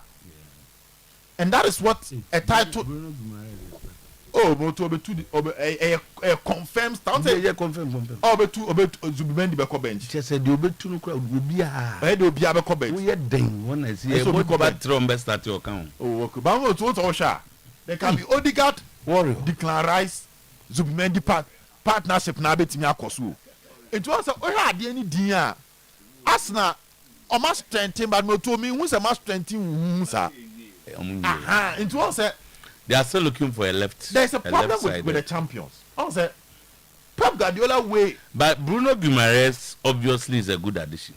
Over time now as Akito Moyas analysis. Last year around the period where Manchester City came in. Yeah. Now Mendy who had been studied by the teams. And he had come from Real Sociedad. I mean he's never played 60 matches per season before. Yeah. So clearly we say at a point Arsenal be consider go be an the mistake. So in a third Tani and Diabe, they think they have sorted something out. Defensively no issue. I'm told Arsenal is in the market for a centre back because of Saliba. They need one. Time on my go for say Gabriel is very isolated. Say match is able and saying pre-season they think that so as I'm missing the perfect partners. And Arsenal are still looking for a left-sided player. And I'm going to say, based on the one who so far. That was a seal. You heard teams on Mutimi G Premier League in the Sanji Adibia, no more Adibia Moye. Yamfa Pep Guardiola. Pep Guardiola will win the Premier League. And he said it consistently, say team J trophy. Hanga no more the J trophy, a different from hang on the next season. Into your coach at the first ness or any say need to maintain the hunger. A common what team say cool one your per se side no. As all maintaining. And Pep Guardiola's way of doing that was one, signing players that are equally as good as the one or even better. And that is what I want Arsenal to do. In almost every department. As Motuaka Bruno Guimaraes. Guimaraes non G Premier League in that. Into more money at now, more celebrating. I will meet him on one be. Into an honor so the next common over Premier League in Binaba. Now, your any say, no common bet me affecting rumor. Go to a Obi rad them and no sooner and found the same Yeniaje. You do not ever so Hanga now, Guardiola, according to Guardiola, about signing by 4 players, we normally are better team. It will affect the environment. 2, it will also create competition. And the players who feel say last season, more guarantee of position. Now they will feel like no, I need to improve the competition from the urban. It will force you to improve, and by you improving, the team will improve. And that is what I'm saying. Say I want more from Arsenal. More that will keep every player on his toes. More that would create competition, spark a new form of hunger, and that will bring a new vibe. And also, Liverpool so too many man was seen. Liverpool any too much. So team no nyina was destabilized. That's what Slot wanted. Say me Njamo Mamon I made 4 3 of Soboslai, McAllister, Gravenberch. Me di obi ba be ka ho. Pressure beba. Obi a fighting for position. Performance be increased. But backfired. Mame fa Isaac Mbeka anymore. Mame fa Kitiki Mbeka anymore. Create competition. It backfired. And too much of it on the damage. And too little of it as one damage. And this season Premier League Otuo, I think it will be a different yes, we are hoping. But now Otuo, there is nothing so concrete about most of the teams. Right. Nothing so concrete. But of that clarify before you go. Jose Mourinho is in town. Now minimum what has sparked that discussion. Say Free Madrid no. Or signing a contract or signing BBA and walk Manchester United. When Alex Ferguson left in 2013. Then according to Alex Ferguson, unya a call from Mourinho, almost the word cry. Mourinho was crying. Say Chelsea for Abao. And Ferguson will not disclose what Mourinho told him, but say as some no kind of thing I say. Even though United were disappointed. By Enteda, Mourinho said, come because that's why he's saying it now. Yeah. One of the biggest secrets the two managers had. Decided to keep it for themselves until like Netflix. So one of idea production omo ye to interview sa anyama nyanya nti Netflix movie and as an interviewer both Mourinho and Ferguson accepted to do nti omo ye no and omo decided for the first time they will bring out offense and the truth. It's a Netflix documentary. I'm sure say uko Netflix. No, document and like a Netflix documentary. Or my I want Netflix. So I see uko na those using Netflix no. Uko na obo Ferguson Mourinho documentary. You get it and watch it. Okay. It's at Real Madrid. So the last season, that was the season that Ferguson also retired. So before he retired, when I contacted him, Josie said, I want you to take over for me. Then Mourinho accepted. Okay. This is the account in the Netflix. Okay. So accept here, no maybe a man sign a pre-contract with Manchester United. And he was signing here, no, also Ohana Roman Abramovich. Chelsea attractive change. No, he question Umbusan. He Mourinho said, he said, now Odi man word that to Abramovich that there's a Mourinho and any Premier no Dilly Boom at the same time. That he will return. Trading to Onipano. He will return to coach Chelsea. And now corner is not coming from Roman Abramovich. The said that says a corner by there. Okay. Let me go to Manchester United. And when the call came, and I say his love and the relationship with Chelsea. For Chelsea was true. It's not he called crying. Okay. Telling Ferguson say Australia is all right. Jacob Banemu making kind we said the bay among the better now. But for baby I will be a team in the weapon more but Trassi. Almost say football. You're born in 90 minutes. Na Sekobasi better so you're born 2 halves. According to Kwame Asuna, I'll say football is played in 2 halves, 45 each, which is 90. Any additional minutes should also be played in 2 halves. So playing only an additional 1 half shouldn't be added to the scoreline. I mean, by we need an agreement. That's what I say. If they agreed, see a boy we have 1 half. But this one says that. Now, sports journalists have forgotten about the promise King Gabi. Promise our president made for sports. I greet Mr. Neutral. I had Mr. Neutral, the same say, yeah, actually,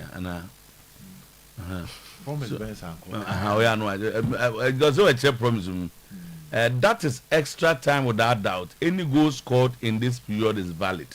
So, Jerry, almost say, so. Now, what happened to the other half of the extra time? So what I say. Then this one, they also say, Ubed pa ha ha ha. Okay, time Ubed etre kotokwa sim no name say amankwa na do say nya de obeti. Well, very impressive. Great job. Hi, I'm DJ again, Ketedian Clay of Sankore. Please do you all. Okay, thank you very much. Black young na or quite also obey anymore rather. So now we are getting closer. This weekend, Ibenya Arsenal Man City in the Community Shield. And this game through and I say Omobi to say the following week the English Premiership ever starts. The teams know how Bobo idea in terms of how they are preparing to face. Oh, players in join the teams. Week now, they are call semi-final and final. No, they are coming this week. Everybody is reporting this week. Okay. Finally, this week you be having a full house to play with. Yes, that. But still, they will not join earlier, like later, born late. No, most of them preseason. No, most of them will first games. You know, say. Yeah, 2 weeks. 2 weeks is good now for you to start. At least and play 15 minutes, 16 minutes and come out. So also almost go through their own preseason. Oh my, so on my week, so they do the runnings and things week way. Then get the chance to play next week. See, most of them now best start the season no. Just that maybe omunya 90 minutes. I'm ready for 90 minutes. But at least I'm league anyway. In the omuno weekend started Sunday. I'm man here no never back. But the following weekend. No more league then the FA Cup. Some never community shield. Ane. And I'm just a new Biana season next 2 weeks. Oh yes, the community shield. Other countries were born Super Cup and all those things. I'm in England. No, sanity. I'm more than last year. I never started with the day. So you have a lot of preparation game and our teams neighbor. Now, means what follow Antonio Areola. Areola looks to be still complaining and talking. Matters also many stamina. Yeah. I say it was quite similar to the game against Leeds. Areola told Liverpool FC TV, "We played a good first half, but we don't have much more in terms of the level required to play like this." So he's saying that they don't have a lot of qualities to maintain the level that they want to play. One subjective. Or say Ombo against Leeds United, they were leading 2-0 and it's 4-2. Against Monaco, Amford, they were leading 2-0 and it's 3-2. So he's making a bold statement that he needs a lot of signings. One area that Omar is so clear about addition, I am Mumford. They are very clear, sir. Omu said I need a recognized DM. Gravenberch is a number 8. Anna under slot. Or they don't as a DM and a fire manager league. No, league the following season it backfired because that was one area that a lot of teams exploited when they were playing against Liverpool. And Shada Amfa with Gravenberch in the DM rule. Clearly, if you follow Areola very well, at a friend is saying, Bournemouth, no Alex Scott, no that rule, no this US international or more for the name will come. The name is as a game my ears to come. Oh, that same rule at Bournemouth. If you follow him at Bournemouth, he is someone who put a lot of emphasis on the DM. Someone to do all the tacklings for him. It was our rule. If you follow him, our Bournemouth team, that was how he played. He thinks that Gravenberch is not a recognized number 6, and he seems find a way to exploit the weaknesses of Gravenberch and punish Liverpool with it. It's one clear said, "Unya a DM." That was our rule. No. Apart from a DM, why is so clear? The first interview as a Liverpool manager, I know say they need to replace Mohamed Salah, even though no player can replace Salah for what he did at Liverpool, but they need someone at that position. That position hasn't been upgraded. Omakofa, this boy Munoz from Monaco or so, this World Cup, Okobi Edemoma from Spain, he was part of the team that won the World Cup for Spain, but they don't see him as someone fit for that cut. It's no wonder there's a lot of speculation about Bakola coming to Liverpool. Now, the Bakola situation has taken a new twist because the English media are reporting that Arsenal are also interested because they want to upgrade Omo left one government almost so any Bakola Mope. But surely, Areola emphasis on he needs a winger makes the Liverpool situation very interesting. So, one, if you look at the Liverpool situation now, aging Van Dijk and Omakofa Arojo Diaba, you the problems he went through in the last 2 seasons at Barcelona. It's as a footballer and a career, very good centre back when in his element, but occurred through a very serious situation in the last 2 seasons where mistakes upon mistakes, drop upon drop, are affecting mentally. Because okay, because he thinks that something was wrong with him. You name the Arojo that Liverpool are signing. He can come, discover his form, and be at his best. And now, Jeremy Jacquet, that young boy from Rene Ediaba.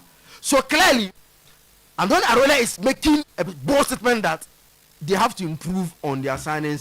So their team bet me a compete and compete very well. Like at the point now, Tyler Adams, they can't say. Yes, Tyler Adams and I make an say. Now I was talking about is why he say up a DM no. Okay. Because at Bournemouth, no, or Scott and Tyler Adams. Yeah. I don't mean segment the more, but we at Liverpool only a further with a defensive qualities. That is why he thinks he needs someone in that role. They have a lot of work over them. So after now, you can share Man United near PSG. I was a preseason game on boy. Now me sure say we be on that 21-minute cameo of Yuri Tillmans Biano. We understand why Manchester United brought him in the team. 21 passes attempted, 21 completed passes. There was no passer anchored to the opponent that Yuri Tillmans not or so over passer ball. And again, so too, over the Premier League, we are talking about now United have two of the best long for like passes, long balls in the Premier League. Zakito. Old Trafford. Zakito. So too. Come from him. Say accurate long passes by a midfielder. They have two of the best in the Premier League. Accurate long passes by a midfielder. Yeah. They have two of the best. Yuri Tillmans and Bruno Fernandes. Oh, okay. Yuri Tillmans is one of the only times in United Belgian League, you know. Just now two of long passes. And again, they have one of the midfielders with deep. Also, Otimbo as number 6. When you want total control, Telemans. Yes, Otimbo as number 6. It's when he came in at PSG, against PSG, not on the ball as that deep playmaker roles and the Pero role because of the ability to anticipate pass. On time ball passing, say no. Okay. That is Yuri Tillmans for you. It's in a game that you say in a game that you want total control, like you want to have total control. It's you bet me about Tillmans, Menu, Bruno. In the games that you need proper DM to work for you, Andy Santos comes in plus 2 of any of this 3. It's in the middle. No, sir, nobody can be like Casemiro. Also, Casemiro do. Also, on level, the young player being named to Casemiro's performance last season near Casemiro and Real Madrid. The performance last year as against 2 of the longest passing midfielders.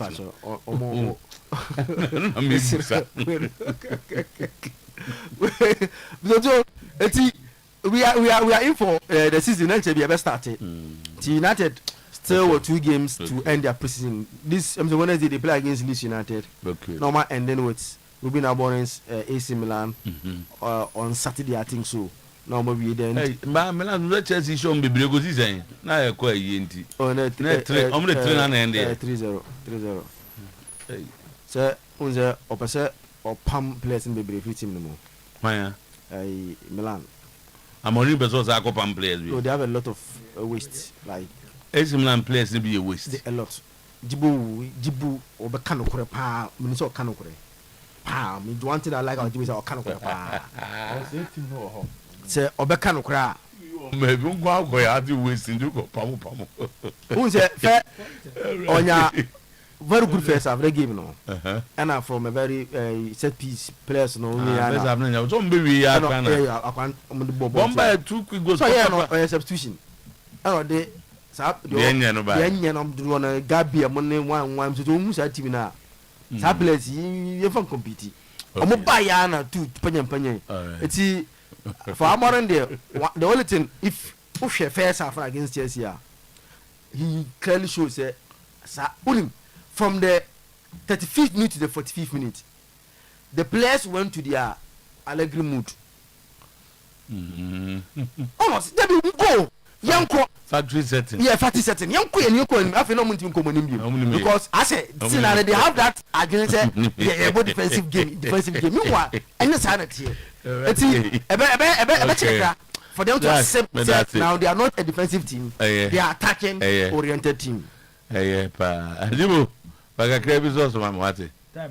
or say time, please ask Zach, which department of football is Man United not having the best players at the moment? Or say, hey, fan, I say, when you two of the best long passes. May I sure say any hustle.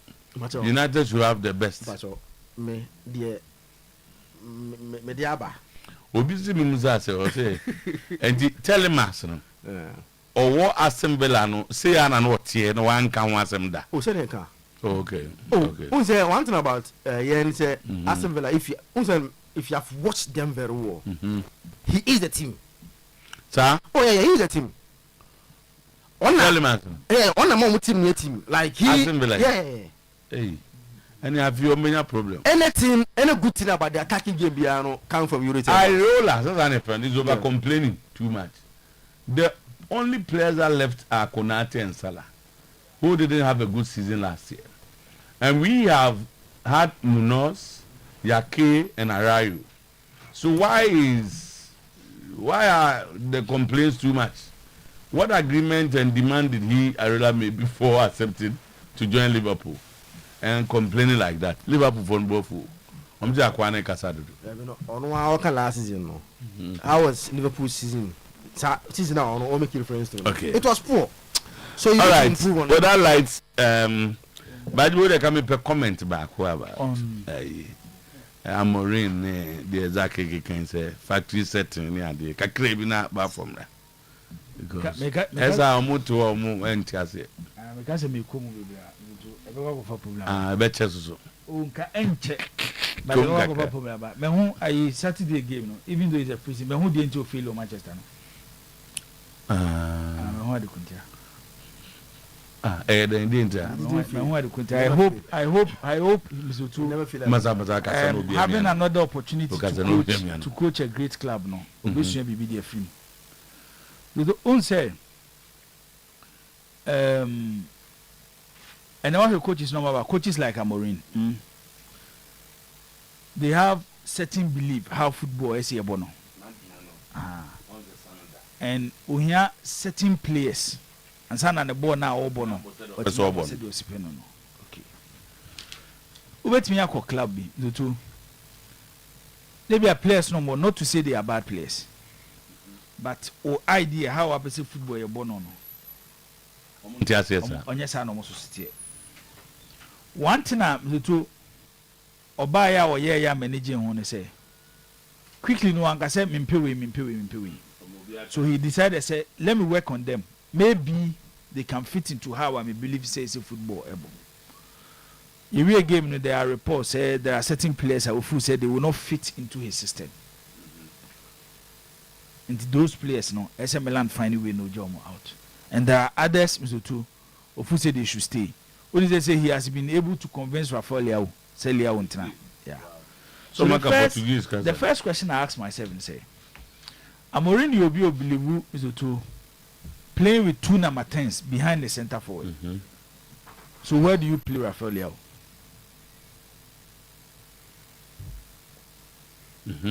So where do you play Rafael Leao? Number 10. Tobago card number 10. Aye. And you you sure say befa. Because he will not press. So he need he has space to operate. Yeah. And he wants to be independent. Two. And again to maybe there I don't believe in coaches are omoko with a two-man method. Especially when you don't have a number 10. Our supportive number 10, he can come in to help those two. It's most in a breaky method now. You want to control games. In top leagues, different from the Portuguese, those leagues no. Also, Bebo Luka Modric, any ABR, Rabiot. Modric is a fine player, but nipa yenyini nkoyechi yenyini koyenim. And yenyini koyenim no bema boada ya ho den so te. Just say akora foforo ya wo no, and na wo nyini konanim no nya ho, but we reach certain stage where first crowd dey near 40s. Say kwa dey 50s. Na about 40s, say kwa dey about 30s. Ko say bo hu so to unya do 30 na responsibility as at table. won't me call my no upon what this can be. This is why I started. Now, so you know, you're Juma, Sunday Machino. It's a bit say look at Modric. When you play in a two-man method, defensively, Modric out. And see, adaptation. Eso ba be one problem of him. It's about the do stage. What I'm realizing is say, either Milan will fulfill what Amorim wants. Somewhere there he will succeed. Likely say the word is likely to succeed based on how he believes in football. But they also see any the men who need there. Bema boda. Odi agrono be ye ne sa ne 3-4-2-1 system now. One way almost 6 matches come. Yeah. Say Manchester and the issue. That's one thing. Issue no was simple. It was change your system, adapt to a different strategy.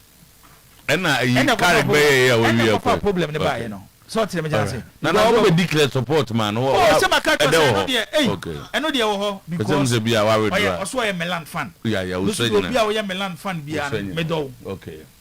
So tell me just say. All Manchester and one so a Milan fan. Yeah. One so a Manchester fan. The one so a Milan fan. Or they no number person make.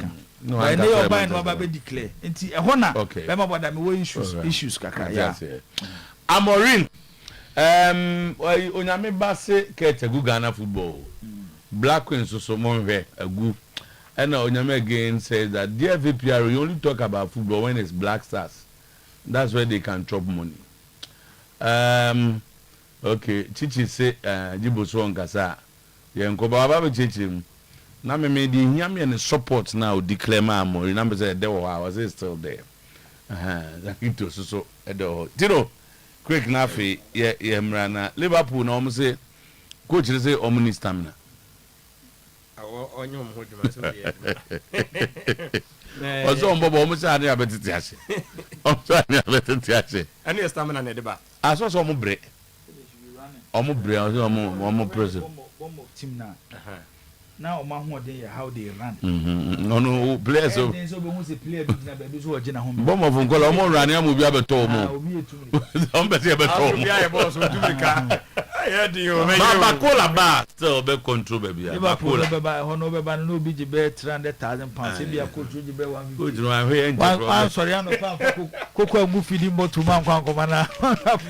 Ya to so na menka wo say abusiafo Tewa so na enchekra move bi ebeba na de tiene se eye Helen Multimedia ene Catholic Eye Diocese in Kumasi Media ena akabom se wey edi da so no eye Station of the Cross eye asam no kro trodo ye show doctrine ewo ene Catholic asoro no emu ni nyina no ene se a true story a yebo modem na fe ye premier enchekra e de amrawo na na obetimi traba bi so da bi me kwa de me ma me ba enware Romani na mo mpa ye nse Awurade so na de bia na Maria konkron enya mpa ye kese omubu somne se e abusumsum bi na no ana mo bo modem adi mu nsama ba se de be ya kofo dom no a wo ho no e beti ase ye hu sampa we ni de enye se de dom no e kan kra nya no ene ye ka ho asam enu nti bo modem se obehye ne nso nyame ya dum a movie no e ba so na eye 100 series regular na yesin kra de yo mutua 40 series a omunya konya na edanu dura omuso akohwe movie bi ana VIP no person kotra ojojo ho a 190 Ghana ana eko na de tene se upe bia to se sia ya ye ko Roman Hill KIC ho ubenya bia to Odo Coffee Catholic Church so ubenya bia ho St Paul's Tafu Roman na Roman sorry do na no ubenya bi etimi ato ho a kai se CCB Auditorium Tech na nyame adum sa adwuma de yi ebeba so na eda no ohwe nhye pro so red carpet no 5:30 p.m. na kese getu ato first show no 6 p.m. na second show no 8 p.m. ubetima nya ticket ni bi ato online ne nyina sa make kasa yayi no wo ye Romani eda ni dro busua hwe obi de na de sua wo de na penyema ye kama ntra make wo se enei star 713 star 33 star 58 hash star 713 star 33 star 58 hash na kyɛ sɛ ɔbɔmmɔden ɛtumi atɔ wo ticket no ɛwɔ online bibini na wo ntiase a bɔmmɔden na frɛ namba yi by kae sɛ ɛyɛ Saturday 22nd August yɛ ɛna yɛ premiere na movie a yɛato din the station of the cross number no yɛ 0243 128 914 0246 071 955 na kyɛ sɛ watuma bɔ modern atimi ato bi mese ɛyɛ 22nd of this month ɛna saa dwumadie yɛ premiere ɛwɔ CCB Auditorium Tech na dwumadie no atimi akɔ so ɛno nti bɔ modern na make a date kae sɛ wokɔwuram na nhyehyɛ pro so wɔtɔ nyɛma ɛwɔ Franco deɛ obi a wɔwuram biara gyedie sampa Franco ni madwuma papa san sɛ kwane ɔfa so a wɔde Nokia Samsung iPhone so aba na ɛdeda fam no obi anya agye atom owie so a ɛyɛ smart TV okwan hyɛ pro so a 32 to 100 inch air condition washing machine microwave blender generator CCTV camera function monitor video anytime anywhere bomode na bra make comparative na kyerɛ hwa na hu sa mpane deɛ no ɛwɔ fam na ɛyɛ kama so ɛno ntina meka wɔ sɛ mo amaduro jaba juro no nkrobata no ba ko na wo ho no adum old Mekon Kofo Clinic New Kajetia ho nyina no Franco ama branches no abem number no ɛyɛ 0245 316969 0245 316969 0501 538605 Robo Modern atimi anya Franco uwie Franco wia no wakae se ampa enei obia ebo ma amenitin ni nyina ne se eye international mama abe herbal clinic enam de ekọ meduduru hodi a na kyese yade no etwa no salute na kyese wadwane ni nyina ne se yade bebre na ade kọ nkae no ukọ na epia so kọ hade ye mesa etati ye hwe yade we de pepeche ayese player wonyin wunie o se pass ne mfa ma me fakọ abe su de ono sa yade no player wonyin wunie ade pass ko na otene ne sa fakọ left ho enu nti abe su de yade no de muso no ena wo welcome yade no ni nyina ne se sekla maka dem no eni aduro kwa base bra tana so patapa new side junction no mo aduro etwa no abusuam nti ye ka hu ne yade ne tie abusuam yanim gwase yade o eka ebekaka abusuam no ne nyina nse nipa bema oba nipa na wo pu ahuro na jese nyema enkoyie we nyina achi no stroke no se wo modern na fabra hepatitis waist pain menstrual problem awode de nkofo awo ato no medin no okan ya wontumi nka na afa nani so ne nyina nse pressure ne de won tan se bre wo ho typhoid no udidi a na jese osa nyema bue ni nyina no diabetes ebegina din be ma de boss wo he na jese wo tie so ye ko wo se tana so patapa junction taxi na de kwa 2 minutes wo 90 and the next 4-5 minutes wo be dru ho no mo ofro be pona person board ni so gina hwentintin so ni fa na jese ho so apenti ni fie ni yellow sabboard ba kusu ho was next nipa no do so na mum onunu ho an bo hu a untumi enko number ni 0243 abe 345 abe 392 abe 0243 abe 345 abe 392 na jese nyama ye kama 0506 460 208 kai se ene obia jatum se Bayport die ho ene ebo modem edi sika no koye investment medical ka se sika no ba bia de koto ye no ubu nku de bia do ani kohwe empampa so de bia ama ade na wohwentwe ho me ye ma ye na ni ma anya ne namu na akwa bo na fe no kokosachi no ene kyena mesimi da na kyena na jese de bibuku no ene nti modem o 3 months de 6 months de 1 year de a mesi eye Bayport ye no eye payroll lending ni e de ho kobo wo mu osika da ho no mu a bosom ne so nya pe na jese enei yatete na jese dadieda na jese nyama kama te brebi abeka so ohia bia na besua ye de be ma putu prubu krasi na wopa Bayport nyanti bia na for investment no de ne nyina de amaw enu ntifa bibisi woni so yese ka bia ofre ni bia wokro wonya hu se mpa na 3 months 6 months 1 year we na mpesa me ya pesika nko to Bayport enuro no na wo bebre e de amaw nti Ghana ha obia esi Bayport ayi enai ya ma no mo adwa so eye Bayport teacher for eye Bayport lawyers obia e Bayport enu nti kai se amakom de traffic light na so no mo Ghana ba bia be share Bayport bia no eye 0242 288-915 Mike number no mo Fred Daniel number 0244 055585400. Dorcas 0558119281. Eugenia 0559980891. Na just when your Bayport savings and loans na nyama aye kama the amount. Tenated no ye na nanamu no me yomotuyefo ye nso ye nom aboyen papa sanse brebi atwa mu na nkoba bu ne sa o mankwa adwuma uda fie 3 days 1 week ye yi wadi do obi abehye ho de sa de no to atwa he na wotwe ni nyina na jese wo kira mu kwa adwuma ni nyina no se tenated venake no abomodin ayi pens na fro no mo nsuo no ni nyina ntema mesena nko ensisi so de ebeyi sa de na fro ho mu amoto tenated malake no muni wa dance ya malaria no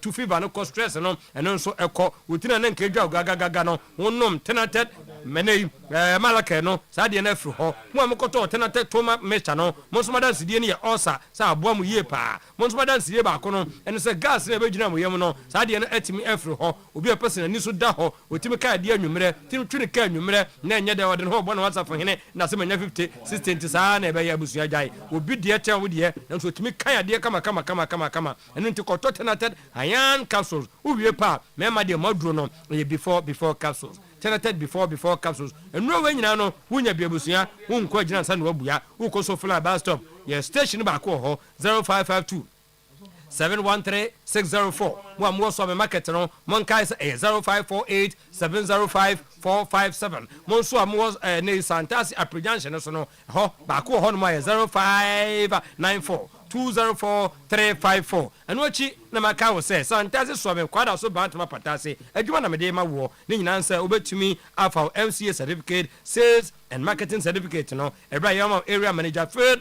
auditor medical counter assistant o 0241 ewa adwuma no ho 386917 na nyema ekonkan tienie se enai hwehye poso a eye power specialist heba hospital henry akoso do ya woso wotena sei wo twense fatty liver no already he ya bona baso ba hepatitis prostate fibroid kidney stone ya scan dia ba liver care liver no abusua enenkofo dia na treater ese no ho asam kana nti bomodin na kopɛ liver care ni bi na fe bibia nko yie be ma de nko agina san no akoto jirkajiri heba mesa en capsules no pa nyina no eye Kumasi fe ya sebuzumtu road ado ya ne junction no so mo amwo Accra no kwabenya ACP nie hospital no enso nie takrade de eni anya estate Hantama bank no enepen ho ye 0244 544 422 0200 383-831. Not just a one-year power specialist, Herba Hospital. On that note, me promotion legend inside. Now today's post, and go soon to us on Famamo. Thank you.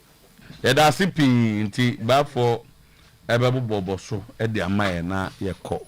We di kan chim that away am bobo so na. Yeah, we crowd it. Yeah, nche ho kra. E boni tata. Na bibi aso ye kama. Inti tama. Enye Kofi Bini, left-footed from Ivory Coast. Ono oye center back. Eric Beta, attacking winger. Ono so esu efi hono mo. Yeah, he's in town. Eric Beta, ono so attacking winger. Ono so eka ho. Inso Solomon Asa, oye striker from Cameroon. Ono so eka ho ena Tamada Abdul Kadel ono so ye midfielder ono so eka ho nyina tama join team na ko eye enkran for pre-season no omu nyina ehia team no ho no mo na omo so ababeka ho bi na je se we na tama obeka ya ebeka cho se Cameroon ni bi mayele about for justify owie no yaka chense ye donase eni mode mo anso ani nti osan akọ ni krum na ono so akwakotoa ni bobo edwumadie no so enso ewo ho no mo nti eno nso so eno no na timer omo ba justifier omo nye opportunity na afi omo join team no Abdul Kadel me kan me boni bi ono ka ho opoku agiman kan na kosi akan de ma Ashanti Gold or striker ono so ka ho Ali Omar ono left back number 3 on also eka ho and after our own than lad. These are the justified players are also after training with Kotoko omo opportunity uremu omo so no Kotoko afa omo omdomoko tama Kabala Augustine Randolph ana Asante Boahene any Daniel Yamua omunyina omba justify amfa nti omoso omunyina observation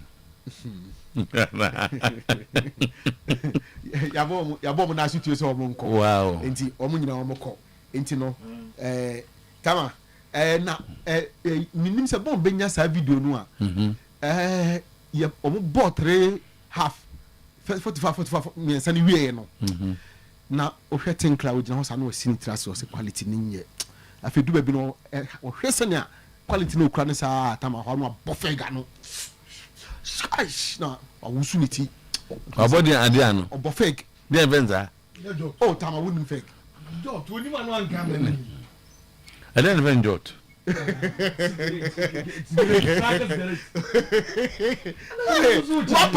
know see no public oh tell na quality ni sa ana ni sa come on wo video oh there's a bon pe video ni mami because there's one for my nyini oh nyini oh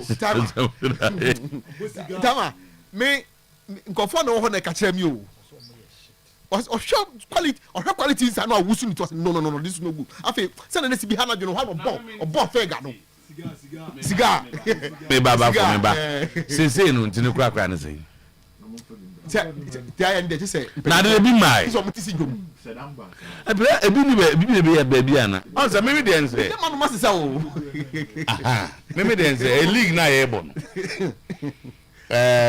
say quality na relative subject it depends on all compare say obi ani bi dia ye nyina mo ne say obi dia ko fa ni ba ko de enkofo fa wo papa anya na nei yes Liverpool ko pe ba ko la wo sika wo team kese a wa ko fa obi de na quality da bi o complain ya sense oh wa complain ya che shem obi de ye bi am pre mu fam na bi fam ono ne de ne yes think about no on share Premier League no what any videos no videos you want to be so sure about the kind of players you will sign. That is a bit difficult.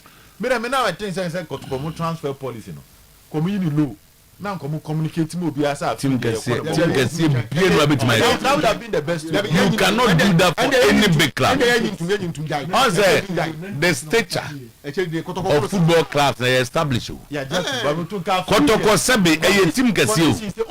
Some of us on you started can say you might get to this stage if things are not done. But something no me no aba. But to me no aba no coach no kre obi enche the videos o. YouTube videos. Videos. As to say but one thing I want to believe in is they've watched a lot of players because now na me guy wapa for he sending me video adibi about boy be a center back so Egypt as I say and I'm for they say they don't hate wabo for be gan na immediately rebam so menzo ahe no say on pen any 3 minutes I just say they have been watching a lot of players. Now they standard pana. I think standard is standard important. Basics. And yeah, standard is very important. But player be fit into the style of the coach. Very important. Yes, I'm more in the can even you. I say na make us say player be fit into the style. And on say the idea of appointing sporting directors is to give the club a certain identity. So club ni be decide say we are moving forward. You be see about possessive football. You be see about counter attacking football. And you play beer and the betting abobi. Also, idea ba kwa Ghanaian clubs and especially Kotoko. What they had the last 3 years of Asante Kotoko. You say Ogum, a coach who believe in possessive football. Yeah. Maybe Ogum, I don't know. That is how he wants his team to play. Baby, and I am seeing a different view.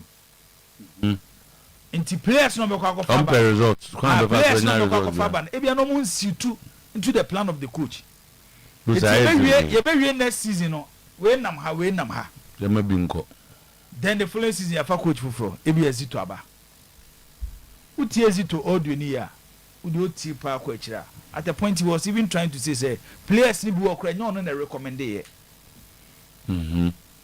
not to say yemfa power ma coach kwa but the club should have an idea a quite person first boy ball. They are found coach, you have to home players. It's a think club by no to every players here come as me. But me stance on who say See, I no crab cancer. Yes, maybe against yes, I can my players be. But players you win the last 3 seasons. When him say league, Kotoko ni enter 4th down. 6th, 4th, 8th. So when they mention 6th, 4th, 8th. So let's say if team performing better than the last 3 seasons of Maya, so you cannot rely on these players. You need to make series of changes. Wow. So what they mention I say, it's a place where they say, offer Jackie to the bench said the Tinkler, ni team a bobo. Kofi Benny to say Oshana. A left-footed centre back. Yeah. Good when it comes to tackles, but a very good passer of the ball. Who can give vertical passes. Okay. So what them say. And a ball that from Otimi Bobby. Isa Yakubu. Formerly of Dreams FC. So no about Stade Mali and no about AS Police. Obi Ocean with Dreams FC. The two good passer of the ball, but very aggressive. And also with speed. Saturday nam ko he Burkina ni no. But net team near disjointed kakra. Abdul Kader. Team near disjointed. But who say the first touch is very good. Scholarship secretary. The first touch. The scholarship course in Binigan. The first touch is very good. It I feel say the man who say after me hear started the game no any decisions on my taking no. One thing Ebema supporters know where the club is heading towards to because my conclusion is say the first season of this board to end that smooth. Even results say especially say expectation you say supporters person go dealing straight away. One na me baby America dia ba has told the coach say on fact him in the league. No, Babu obetimi akase. Now you probably you be any. Obetimi akase obetimi akase. That is a wish. Obetimi akase on fact him in the league in Africa. But only say possible say the team can go the first maybe 6-7 matches without getting that results. Never ma supporters say feel say Yebejili. Ebia in the process of it, no. But if you do ebia the 13 week, maybe a penny team be pick. But one supporters pressure never. Now some team no go from. Because this is the first time. This is the first time. The second season of Nana Amponsa. When Obeka Wafa like man for Dan is Ogoto Wafa players. It wasn't like that. Wafa is like Barcelona or Ajax of Ghana football. I believe in possessing football. It will because a Wafa like football. He wants the club to play like how a Wafa football boy players now. And on Bayern is working for Wafa players.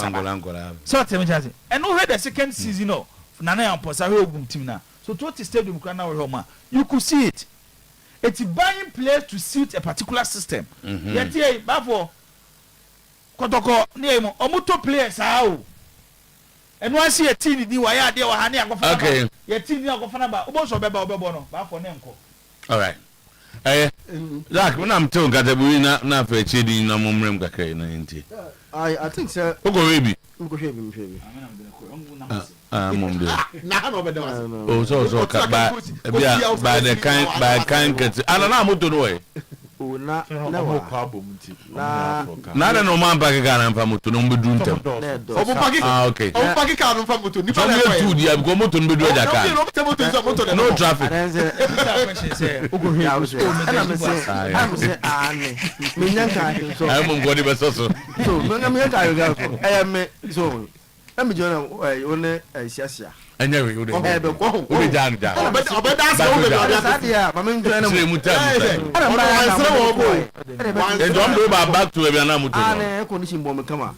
And motor no dia and over reaction. Motor no so I enjoy natural. Yeah, go.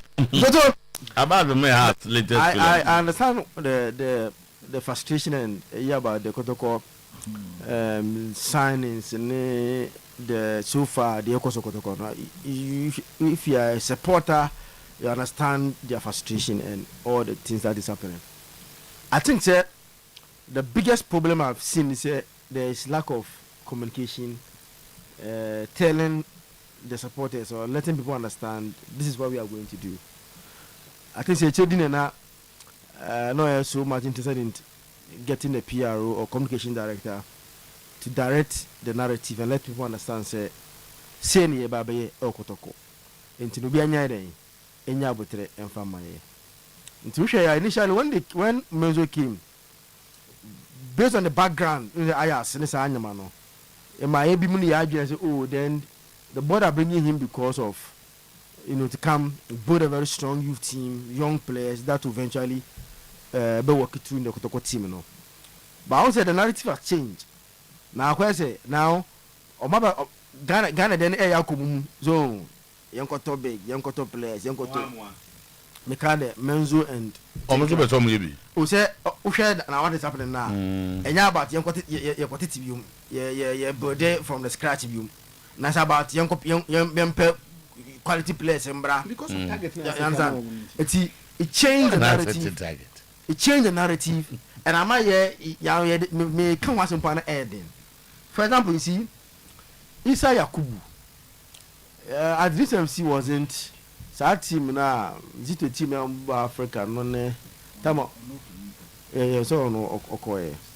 Yeah, he wasn't. Yes. Decent player, but I was saying only that those established center backs now you become one same local league. Ndura coach remember on no Isa Yakubu ne de mbo ne din kan. Omo no pese ko de mbo.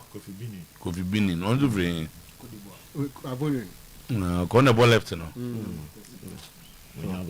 See now the problem. Then maybe I'll share Emmanuel Mama. Emmanuel Mama, Mama. Mama, yes, Mama. Mama, there's a back with the back. He wasn't, I'm sure, two substantial players, striker behind the league. Only a striker. Yes, only a striker. Last season, no, on and off.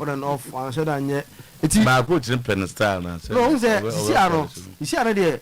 Onyambo my ancient you use his previous our more 150 minutes there be no Onyam at Kotoko Onyambo afa na ojo no okay so we use previous to judge him the transfer hasn't been that flashy ones players are who say wo mu there uti dia na a ginger no but we will give them the benefit of the doubt say this bini money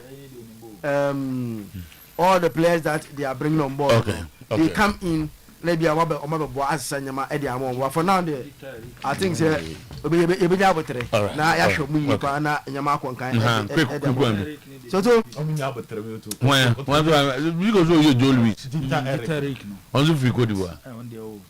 Joel Wheat. Abiski. On the side of the ball for a 10 bless no. Not that will be a nabble. Bless no. Say Yabidu Gano. Kofi Bini, and never Shamo. And Solomon Asanso, the Cameroonian striker. On Sobedu. On the Cameroon national that 23. 2 weeks that won't be house with myself. Hey, yeah. On the national team, Cameroon national team. On the players na everybody. Baba, Kofi Bini no. Kofi Bini na be 1 year more born. Say on. No, don't say. Boto. Ali Omar. Saturday nyina ko here. Ontimi to Patrick Essiedu do based on ball no boy. E was left back one. Ali no. Ball no ball left back one. If or the be count there hallelujah. But say I the Essiedu do best start here jana. Our left back one. Okay. No, but I see is that competition there? Based on information that I have, I see there is their fair. Some of the players are few players. But me to Yakasa Francis Akwanko. Me ko far left back ba. Akwa no ntimi ntu. Ntimi ntu Essiedu. There say ba. You say boy Essiedu tu ja den. Abdul Kader Musutu Abotre Kakramra. Oh. Abdul Kader. The coach, I'm crying for him. I'm crying. He should keep on sacking the players. Sir, after the season, he will be sacked too. Hello, Kotoko needs to accept the Uber succession. build from the scratch with young players. You team can see Kotoka had the best opportunity. They're not making here. Supporters, they are not used to that. This name that we are mentioning, Bob Emmanuel Mama, for instance. He's not your striker, but to me, based on the Wabo in the Ghana Premier League, to me, I can say over 15 goals. Samates, Omuji League, no. Ivan Sosewusu, Baba Musa. Mama Daniel say obey chiribit me a control ball. You pesa bo me jina ball so on obe Bobby. But he's not an excellent goal scorer. So if you have Isaac Minta, number 10. Neighbor, if you have Isaac Minta, now see Minta uncle. We saw Minta on Saturday. He was better than Dogo, better than Donzu. Boy, keep put Donzu. People say same size. Donzu now are 20% and work. We are getting this. No. If Mebo Mintana Okana say you can say train with the junior team. Maybe sometimes when your physical level compared to Momokono to maybe at that particular moment the here and maybe a wundro. And just Obi say Manuel Entry from a checks. It's not like they are transferred. They feel say stage no more Druno. If we are the test over how you saw Pokwajima on Saturday. You have Pokwajima on Saturday. Very good. Average performance. And Moto media. We were right each other. Maybe I'm Mijano. What's that? Oh, Kakra. And then I will go to the first thing may expect Kotoko. Say we come on try say. The campaign of Abotren starting here. Because team now me who Saturday. A quite coach in the crap so fast born a born. How no penny born? Dan lad wo Gia Janaso. Fre Zakaria Bra. South Africa. Farmer Zakaria. So won't me find quite in my fakor wings. You won't say Hona chill from Mumbo 3-4 touches. Net my supporters in here, bra. And some of them do feel. And that is why I prefer Lawson over Prince Bedu. Because Bedu don't mean ginger. Into you Saturday, Maele. Or go try me, Mama J. Sad, you know. Joe on board rules.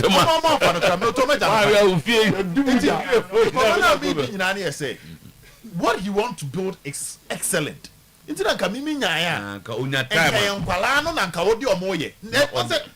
in Kuala, people have patience for them. It once they start to feel the passes, no, idea. 2 years, 3.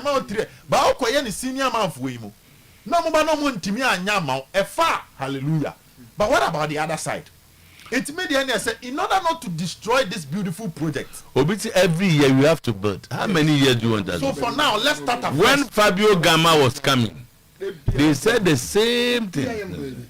In the end, he shamed them. Fabio what I'm making is that say there are two sides of the coin. Kotoko project on certain F. Okay. It's a far. It was sound far. A brand be say because if you're going for Menzo, if you're going for Tinkler, you're going for these assistant coaches. It means you have something wonderful. That's something wonderful. You need but time. You see, you need to have that delicate balance. On say, who's in Kuala oh, ye baby. But won't mean can see ye baby into ye 12. Could 8 maybe 8 no. Ko 40 as say ko be 6, 7, 8 matches to the season. Mo na mbe kan here. O match as the season na anye ye. To be an himself if they were in that competitive mood ka ko ni 8. So o se o de nkola nkwa na ebe ya. Me ba o. Now be afi na be how to build what they are. O ha. Na has for the team ya ba ha. No match 3-1 ko. Next week kunti me kan jo obi adwo ada say. Yeah, but the when the team can see the are obvious. One thing I'm to we are obvious. No, they say clearly. So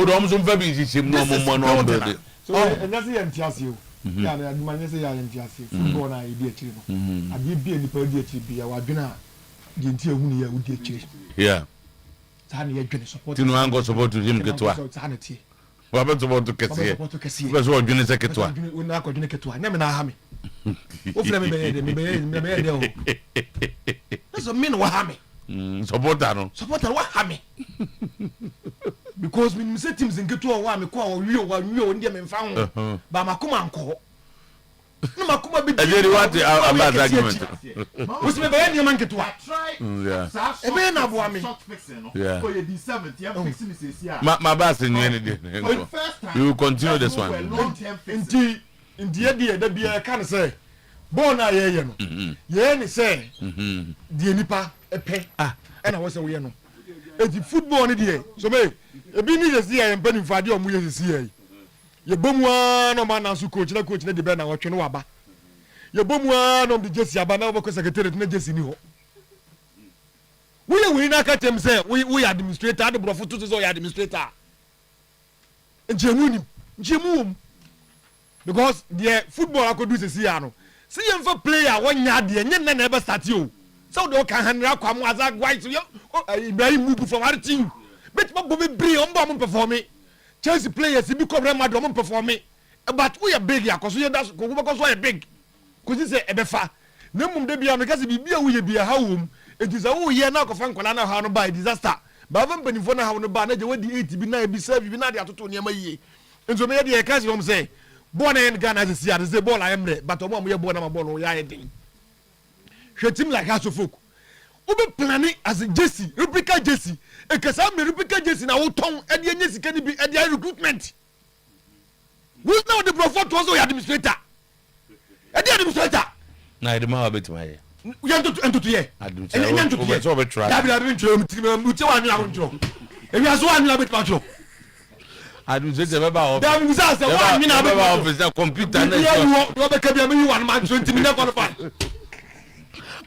me man 20 minutes me catch me curse at the same time me qualify no to me use computer da computer the nyansa wa computer but me nyansa kura ntimi use PhD mo bo engineer can say you be say leaders say akwai mo faso ye football this year no omo na ama football dey say omo say football no omo tutu ne ma ye na say na football ne tie okay thank you abaze da CP na news for number the meka ansa no mo de kasebo na bre ne say na obi ekosola